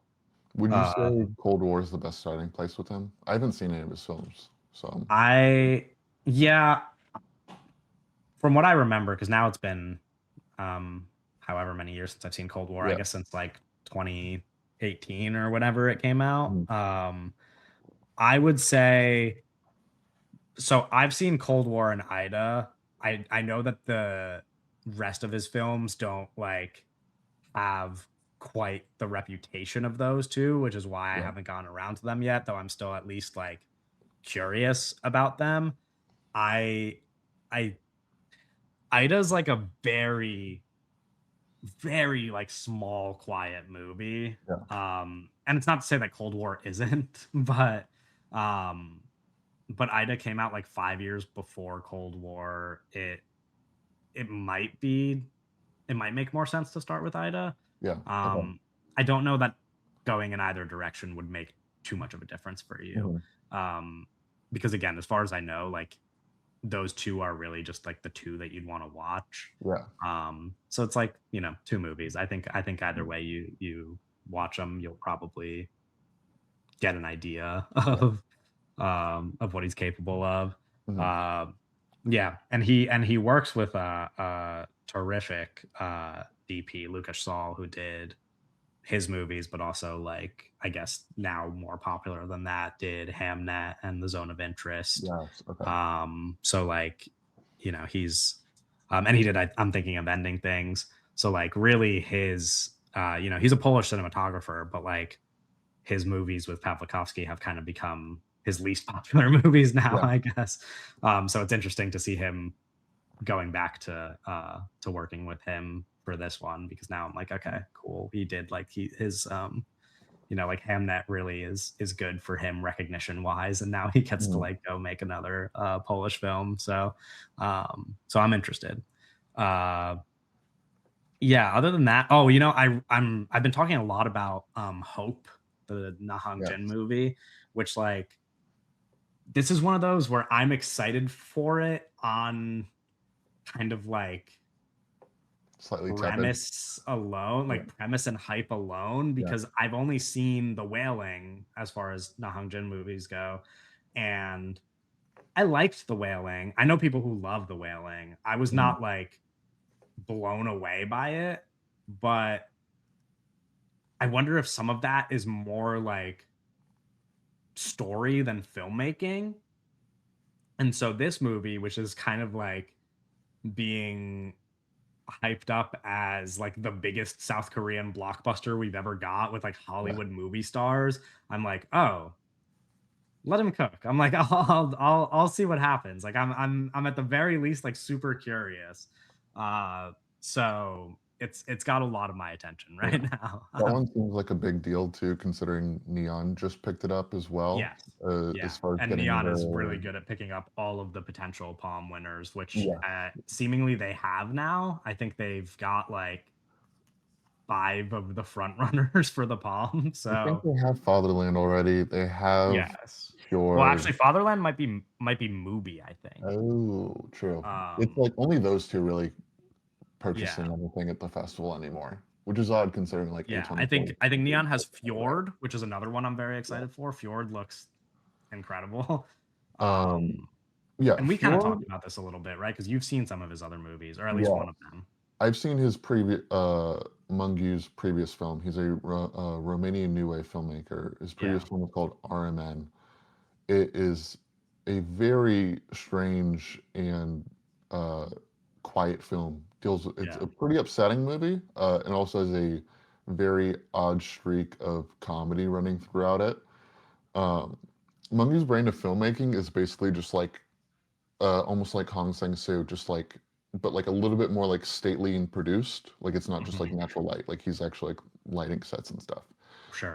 But he's basically just like setting up a camera and just like okay, like these are the performances we're getting from here, and like not moving the camera, and just like there are like new shots throughout the film. Like it's not just a single location thing, but it's just like a still camera, and you're focused on these performances for the most part.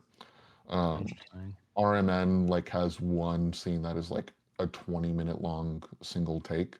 That is like one of the most riveting scenes I've seen this decade, honestly. Wow. Um, it's a great film. I honestly want to go watch more of his stuff because it is just like such a singular perspective. Like I think Yeah. RMN came out 3 years ago, and it's still like I have images from it like branded into my brain. Um, Wow. really impressive filmmaker. That's, I imagine what you're saying is going to lend itself very well to the fact that he now gets to work with Sebastian Stan Yeah, and Renata Reinsva in this yeah, movie. yeah, Very curious. Even I guess even more curious now because I haven't seen his movies. So what you're saying just gets me even more excited for Fjord now. Because those are two, quality performers. yeah. I Um, saw people like hyping up that movie preemptively of just like this more just like this is Sebastian Stan and Renata Reinsve in like a Romanian movie. And I yeah, was like, no, like y'all don't get it. Like this guy did RMN. Like he's the good stuff for sure. Like it's not just like yeah. they're working with a random guy. Right, right. Uh, Um, I would are have there any Irish that you Sax. wanna mention as well? Yes, Irish Sax's new film, The Man I Yes, Love. right. I loved his previous film, Peter Hujar's Day. It's a 70-minute single location film. Yeah, I still It, have to watch that, but I've it, seen Passages, which I thought was yeah. was very good. It's currently on the Criterion channel, I believe. And it's Okay. getting one of the Criterion Premiere Blu-rays as well. Um, and that film is basically just you're watching Ben Whishaw playing this 70s photographer, Peter Hujar, basically just give an interview about his day, and all the dialogue is pulled from actual transcripts, and the film is largely about what it means to be an artist, what it means to waste your time or use your time effectively, and kind of the odd guilt that comes with that, Mhm. of just being like, actually, I did a few things, but I still feel bad because not a ton went on. Yeah, Um, so he's a guy where I'm kind of like, you make that movie, you kind of have a blank check for me. I'll go see whatever you do next.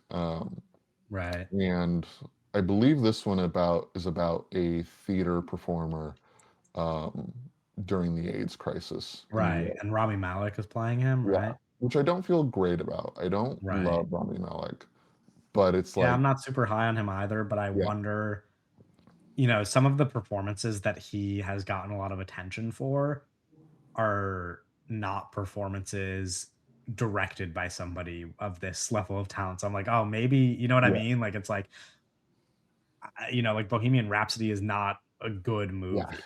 And so if this is a good movie, maybe I'll be seeing him in a different light because I had no, it's like a very small role, but like when he shows up in Oppenheimer recently, for example, I'm just like, oh yeah, like it's not like he like stuck yeah, out as like a terrible performer. I'm like, no, he's a good enough actor. correct. Um, he's just been, praised a lot for a role in a really bad Yeah. movie.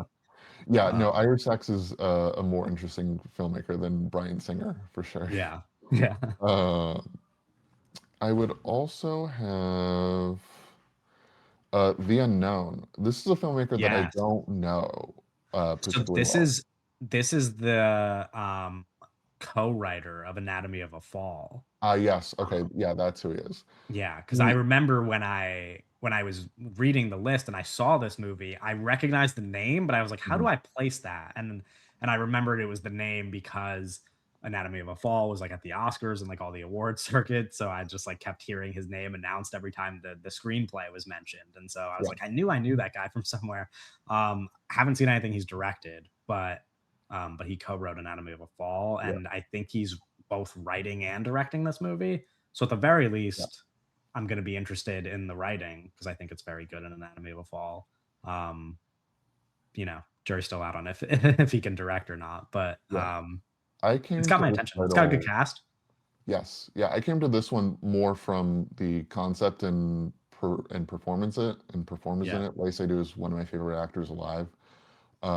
And this film is the log line is essentially it's a man body swapped into a woman's body, and Seydoux has like talked about this publicly already, where she's like, "This is the performance that like made me realize I'm a good actor," and she's talked about how Wow.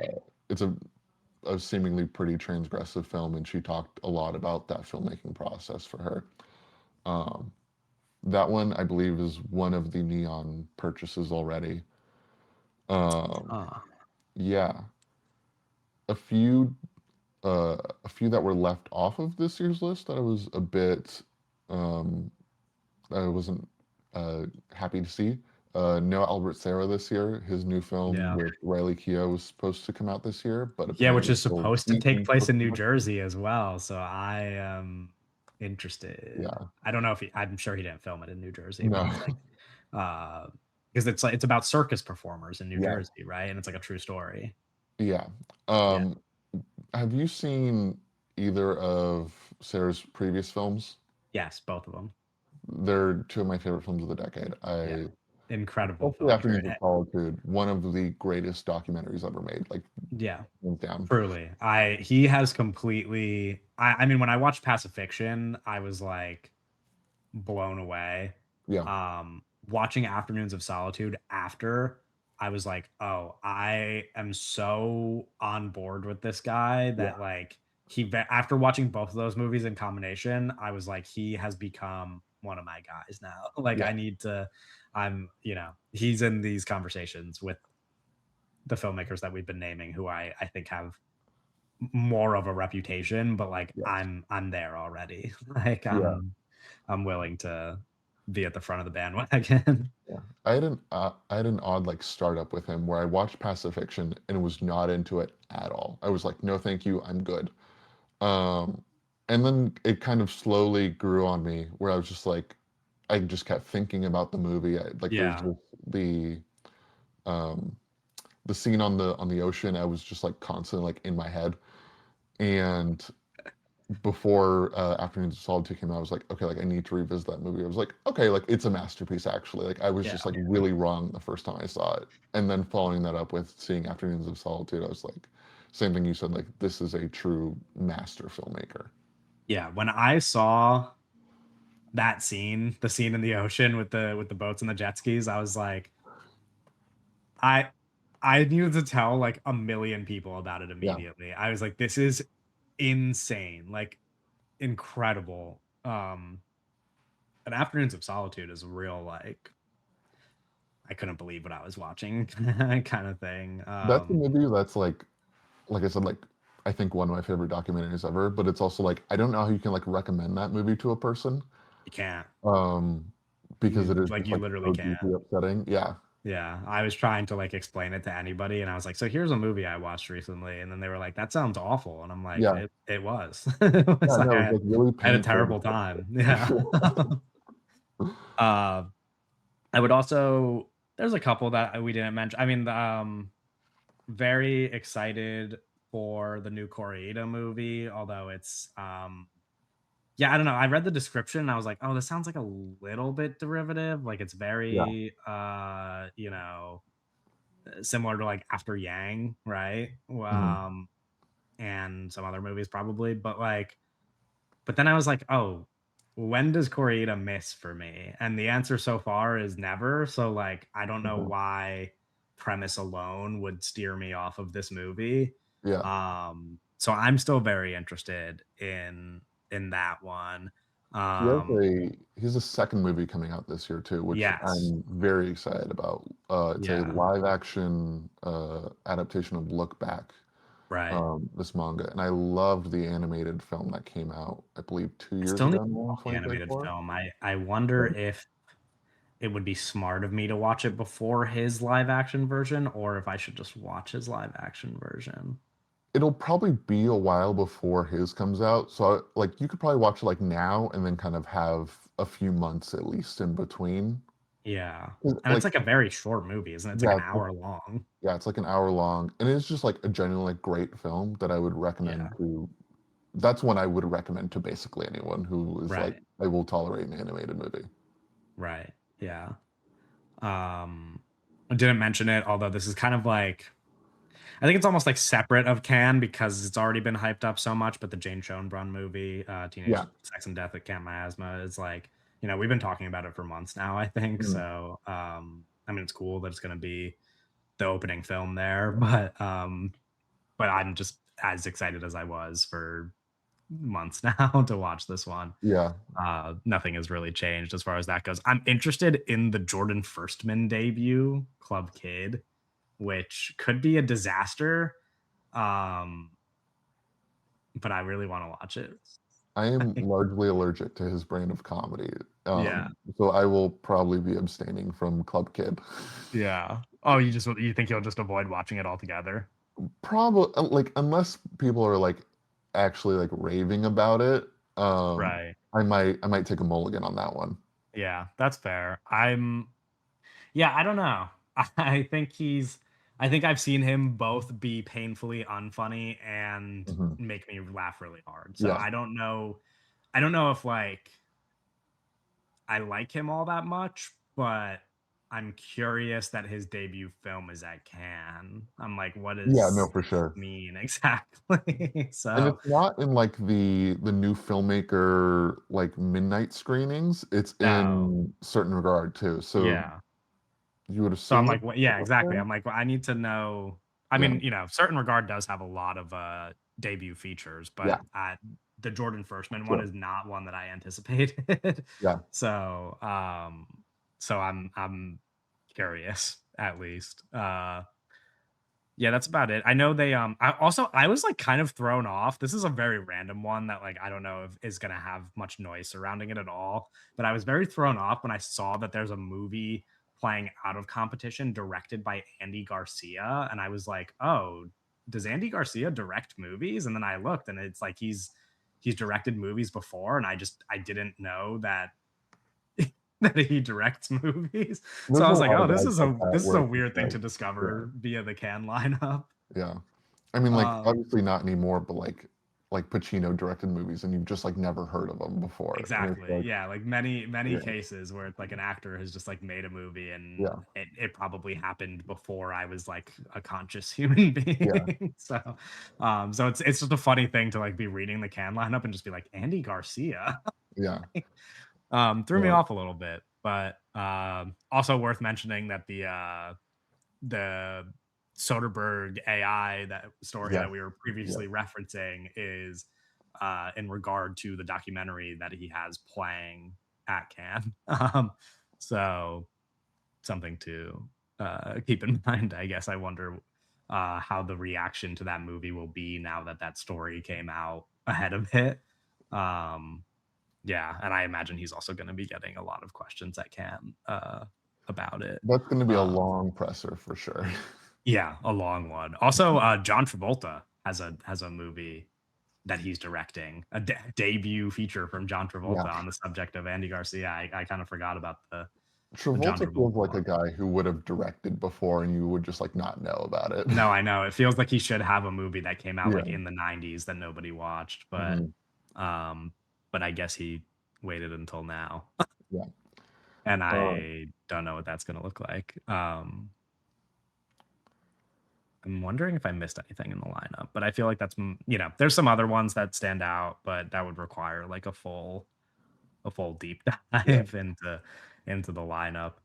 Um, we One only have last like a thing, what was actually, that? about one last thing about the lineup, circling back to Her Private Hell, it is odd, I think, that it is playing out of competition, whereas, like, the Neon Yeah, Demon was in competition, and Park Chan-wook, who's the jury head this year, likes Refn's films a lot.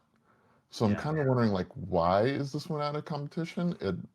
Like, my intuition is like maybe it's Refn choosing that and just like not wanting to deal with being in competition. I don't really know what that actually entails as far as the filmmaker's part, but it is yeah. just like an odd kind of footnote on it. I'm just No, like, I know. I was thinking about that as well, and I was like, is this a bad sign or a good sign or just like yeah, neutral?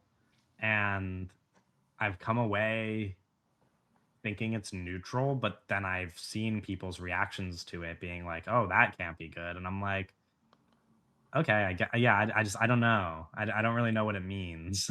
yeah, it's hard to take anyone who's just like that can't be good because it's like Refn's films are already like so divisive as is Yeah, that it's it's not like like they're I like don't know received I don't know like what your lauded. perspective on Refn's film is because that probably informs how you feel about it being out of competition.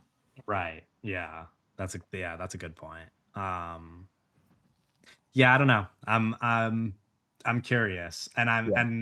the fun thing about Cannes is like obviously it would be way cooler if I could be there watching the Mm, movies, but it is interesting to see the reactions because it creates this like relationship to how I anticipate the movies. Where like yeah. last year there were movies that had certain reactions at Cannes, and by the time they came to me, I was like shocked to find out that this was the reaction out of Cannes because it was so the opposite.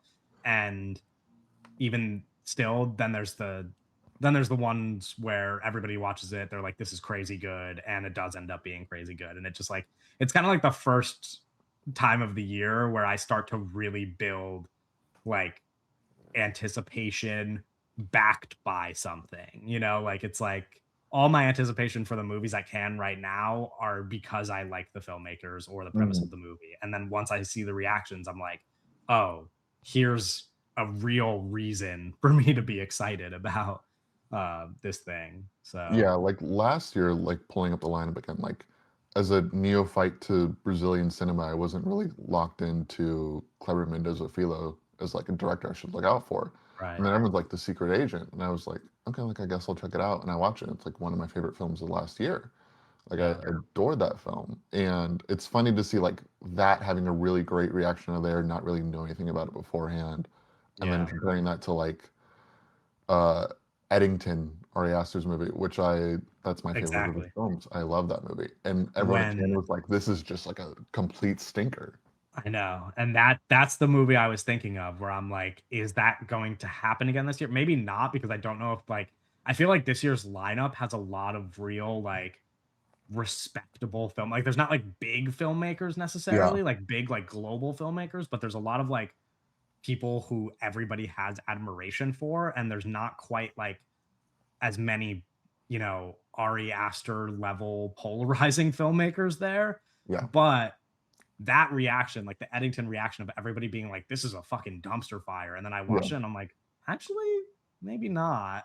Well, Like, it's like kind of intentionally a dumpster fire. Like, sure, yeah, yeah, but there but might be a seeing that dumpster fire in response there, but and knowing that it could change throughout the yeah, year as it like continues its festival circuit and then eventually gets to me is mhm, like I'm curious if I'm going to get another one of those this year, yes, whether it's like a very positive or a very negative response. Like yeah, I'm curious to see what happens to these movies when they finally reach me. So that's yeah. that's like the exciting thing about Cannes for me. Um as far as non-Cannes news, I was really scrambling for stories here. One that's I think worth mentioning is that there was reporting that Gen Z is the most active cinema going demographic, which hell yeah, That's what we like do. We go to yeah, movies. I'm like cool. Yeah, I no, but it does like it's meaningful in the way that like I see it in real life. Like mhm, it does get me excited to go to a theater and see a full crowd of young people at the theater because so much of like what you would associate with the death of the movie theater is like, oh, maybe people like people just aren't going to go in the future, like and you think about other things going on in the world and you're like, yeah, if young people aren't the ones up in arms about this, then nothing's ever going to be solved, yeah, because it's like you need to do it like older generations have done this, like now it's up to the younger generations. And so like with movie theaters to like actually go there in person and be like, oh, young people are at the movies mhm, is the slimmest bit of hope that that I need right now. I'm like, yeah, okay, cool. That's it's good to like see the reporting reflect what I've seen in person, even though some of what I see in person is like, oh, that's kind of stinks. Like it is a lot of young people being like disruptive in theaters and like being I on their found it to phones be, and blah blah like, blah. the opposite way a bit. Like, I saw the drama in theaters, and that was, like, a predominantly, like, Gen Z crowd, Young obviously, crowd, because of sure. Yeah. the stars in it. It was a sold-out screening, and, like, it was a really, like, polite and, like, engaged crowd Yeah. for that. Some of that might just be the New Jersey of it all because like I do it does depend, you know what I mean? Like there are screenings where I go and No, for the sure. theater Yeah, is lovely. It's just like I think it depends on the movie. I think it depends yeah, on, like where I'm seeing the movie. There's all these kinds of factors. A lot of times when I see movies in New York City, the crowd is terrific because there's like clearly, a dedicated community of Yeah. moviegoers, especially for like, if you're seeing this movie the first night it came out, everybody there is going to be super excited and Yeah. like, and want to be very respectful. Whereas like when I watch a random afternoon screening in a New Jersey theater with 12 people, it's way more likely that like some asshole is going to be sitting on their phone the whole time. Yeah, I Um, saw, Regal's been doing, like, a bunch of rep screenings, and they recently did On the Waterfront, and I saw that for the first mhm. time, and you would have thought everyone in there was in their living room, like, just, like, not Which is like engaged at all. crazy to, and I saw your, very negative review of that movie, Yeah, no, didn't love um, it. but in general, it's crazy to think of a movie like On the Waterfront Yeah, being seen by a crowd of people who have no appreciation for the they were movie going truly second experience. screening it. Yeah, it Yeah. was an odd beat for sure.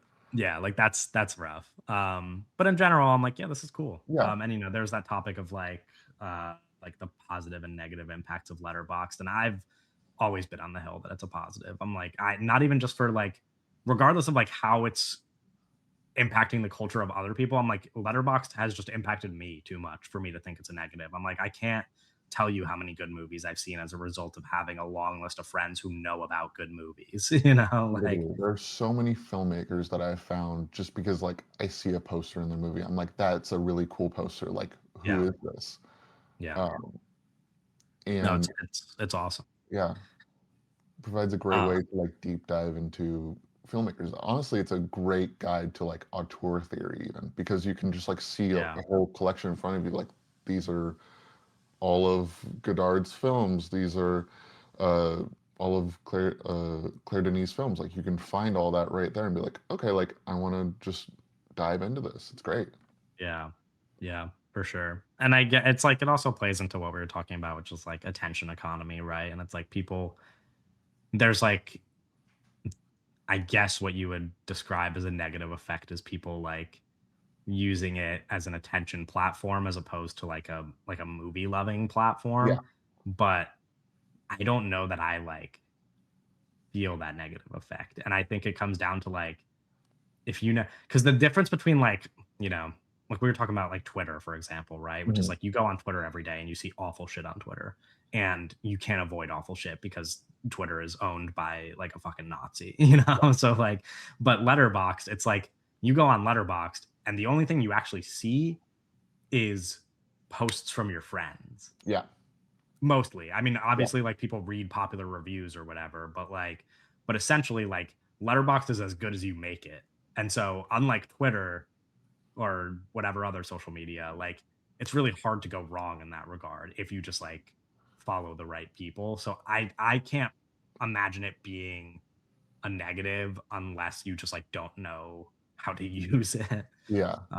Yeah, you get, But like, a lot of negative feedback and just like, "Oh, like, all the popular reviews are one-liners for every big movie and stuff," and it's like, you don't have to read those, like, I'm not going through and reading, like, the top yeah, 10 one-liner quips about Super Mario yeah, Galaxy, it's like like, you you don't can need just like to. scroll Yeah, past that. Yeah, yeah. it's fine. It's like everything that's bad about Letterboxd is so easily avoidable to the Yes. point where I don't know like how much you could actually complain about it. Yeah. Um, anyway, another like a half piece of news. I don't really know what this would have consisted of, but in an interview, Steven Spielberg talked about how he was involved with Interstellar for at least a year before dropping out, and then Nolan picked it up Yeah. immediately. um, which like, yeah, I don't know how to like exactly think about that because I love Steven Spielberg, um, and and I mostly love Nolan, although like Interstellar's not at the top of the list for me, but I don't know that I would like want a different Interstellar Yeah. necessarily. Um it's interesting cuz my favorite part of Interstellar is like what's emotional about it, like Mhm. what's at the heart of the story, which is like the father children relationships. And I'm like, yeah, Spielberg probably would be really good at that. Yeah. So I'm like, I don't know. It's an interesting what if scenario, I guess. I think hearing that honestly kind of like opened up Interstellar a little bit to me. Recently, just been binging all the Spielbergs I haven't seen before. So I've just Right. been like really locked into his vibe and Disclosure what Day. makes his movies, yeah, Oh, sure. ahead of Yeah. that. Uh, Basically just trying to like find what doesn't work in his movies. And like those big kind of authentic emotions are like really do normally work in his movie when they're not like contrived. Like E.T. is a great example of like it's very melodramatic and all that works because it feels authentic to the world. Yeah. And that's one thing I'd always kind of butted up against with Interstellar. It has generally been in like a second tier for me behind Tenet being my one and Oppenheimer right behind it. Hmm. Um, and um, I've always found like the last 15-ish minutes of Interstellar to be like a little kind of cloying and Unnecessary. yeah, it just like goes into it just does too much, I feel like. Yeah. And hearing that, like obviously the script was like done over a little bit with Nolan coming on it. Um, but it was like, oh, like this makes sense now. Like I understand like where that big where those big emotions are coming from, like where that sincerity is coming from. Yeah. And now I'm like, okay, like that does actually make sense understanding how this came to be. Um, Right. yeah, it's made me definitely want to like revisit Interstellar again, like through that perspective. Yeah. Yeah. I mean, the last time I'd seen it in theaters, like, somewhat recently when they did Yeah, that they did the IMAX IMAX. re-release, yeah. But then hearing this, I'm just like, "Oh, interesting." Yeah. Last piece of news here is, like, kind of non-news, but there was just a reaction to it, which is that, an Emerald Fennel Basic Instinct reboot was announced, and then within the same week was reported that she is not involved with the Basic Instinct remake, which I guess that means the remake is still happening, Yeah. but fun to see the immediate reaction to that. And now we know that that's not happening, which like the problem is on the one hand, the Emerald Fennel Basic Instinct movie would be bad. On the other, now she's just gonna do something else. That's exactly where I was at. Because like I'd rather her be in Paul Verhoeven remake hell rather than Yeah. like I have not enjoyed a single one of her films. I thought uh Wuthering Heights. yes, Wuthering Heights was an abomination. Yeah, Um it was a tough watch. yeah, it's like the It was first 5 minutes I think are actually incredible. The first 5 minutes when you're just kind of like montaging through town and stuff, I think is really, really great. And then the movie starts and it's not that anymore. Um, yeah. It but was yeah, weirdly my favorite movie of hers and simultaneously still pretty brutal to watch. yeah. I think I like Saltburn a bit more just because it is like the dumbest Pasolini movie you've ever seen, and it's like I do have That's a some really respect funny description. for that. But yeah, I'd prefer her like just remaking a movie that I don't particularly care about instead of uh, yeah, we'll see whatever she does next. It's Yeah. funny how she immediately shot it, or her team immediately shot it down. Like, nope, she's not doing that. Yeah. I don't know. The thing Yeah. is like Wuthering Heights puts her in a category with like a select few people of Yes. like where like what she's able to do next, which is pretty much anything. She has a And blank check. so yeah. And so I don't know that Basic Instinct remake is like what I would have Mm. expected that to look like. Especially because Wuthering Heights is this massive uh piece of IP to work with where like I not saying that that's necessarily where she's going to go next, but I would imagine she stays in that realm just because that's where the money is, Yeah. like that's the biggest movie you can make is probably another adaptation or something. It is like kind of hard to pin down a lot of directors go, especially early in the career of like what they're gonna do next. Like if you had asked me, I would not have anticipated Damien Chazelle's next movie would be a prison thriller. I would have not anticipated that Greta Gerwig's next two movies would be Narnia remakes. Yeah.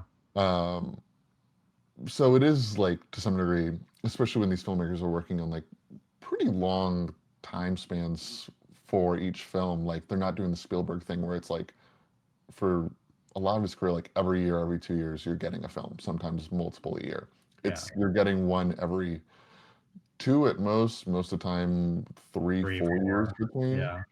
And it is hard to, as someone looking in from the outside, pin down exactly where they're going to go next. Yeah.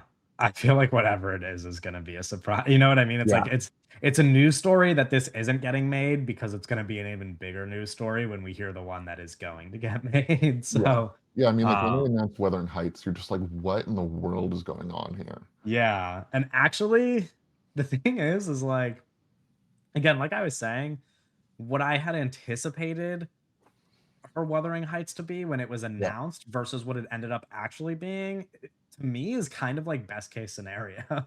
Like it's like, you know what I mean? I'm like, Yeah. I think that movie could have been 100 times worse when I had heard it announced. And Yeah. so I don't know, like I'm at least a little bit curious what that means moving forward. Mhm. But I don't know if there's ever gonna be a moment where I like see that she's attached to a project and I'm like, oh, actually, this could work. Like, I don't know that that project exists, unless she was Yeah. going to like go into the realm of slop that I enjoy, which is like, I think she needs, you know what I mean? Like, I was talking to a friend the other day about how no matter how good or bad they are, like I'm gonna be excited to go watch Colleen Hoover movies, you know? And so I'm like, Yeah. yeah, maybe Emerald Fennell makes a Colleen Yeah. Hoover movie. Like, why not? And I'm like, that actually would be pairing two things that make sense in my brain together. But I know that, Yeah. she's in theory based on reputation alone above that, but like from my perspective of her, she's not. But it's not like she's gonna go make a Colleen Hoover movie is the Yeah, problem. So, it is odd uh, because she does have, like, this, like, transgressive reputation, but her films are not, like, that actually transgressive yes, yeah, in any way. So it is yeah, like, what is the material that matches it? And it is Colleen Hoover, you're correct. right. It's like I don't know how you I don't know how you pair a filmmaker like that Yeah, with material unless you're like dumbing it down. Again, which I don't know that she wants to do that, and she's gonna have an audience no matter what she does. So I don't know why she yeah. would do that. Um, but we'll see. It's You can see her something to look out for, directing, I guess. and Paul Feig is already connected to the Housemaid sequel. You could see her doing the third one if there is a third book. Right. Yeah, Yeah. Yeah. That's true. I still have to watch The Housemaid. Actually, I'm wildly curious. yeah. It's not great. Amanda Seyfried is, like, cooking in that, though. Yeah. She's Yeah. great, yeah. Interesting. Yeah, I will be watching it eventually because that was Yeah, like too big of a movie to just like miss. So yeah. I'm gonna have to circle back on that. Crazy it made, like, Um, 400 million. yeah, insane amount of money. Yeah. We're gonna wrap up there. I know you've got some festival screenings to attend to. Next week, episode 161, we're gonna be talking about something between Mother Mary or Lee Cronin's The Mummy, or maybe the Christophers, I guess, if it is in fact playing at all of our theaters. We'll see next week. Everybody who is listening, like I said earlier, go follow Zach. And Zach, thank you for coming on. Of course. Thank you for having me. Yeah. If you want to see any of my work, I'm on Substack at Zach on Art House on TikTok as well. Um, and yeah, thank you. Thank you so much. This was great. I was super excited to get the call in for this. Yeah, thank you. I had a great time. Listeners, we will see you next week for episode 161. Yay.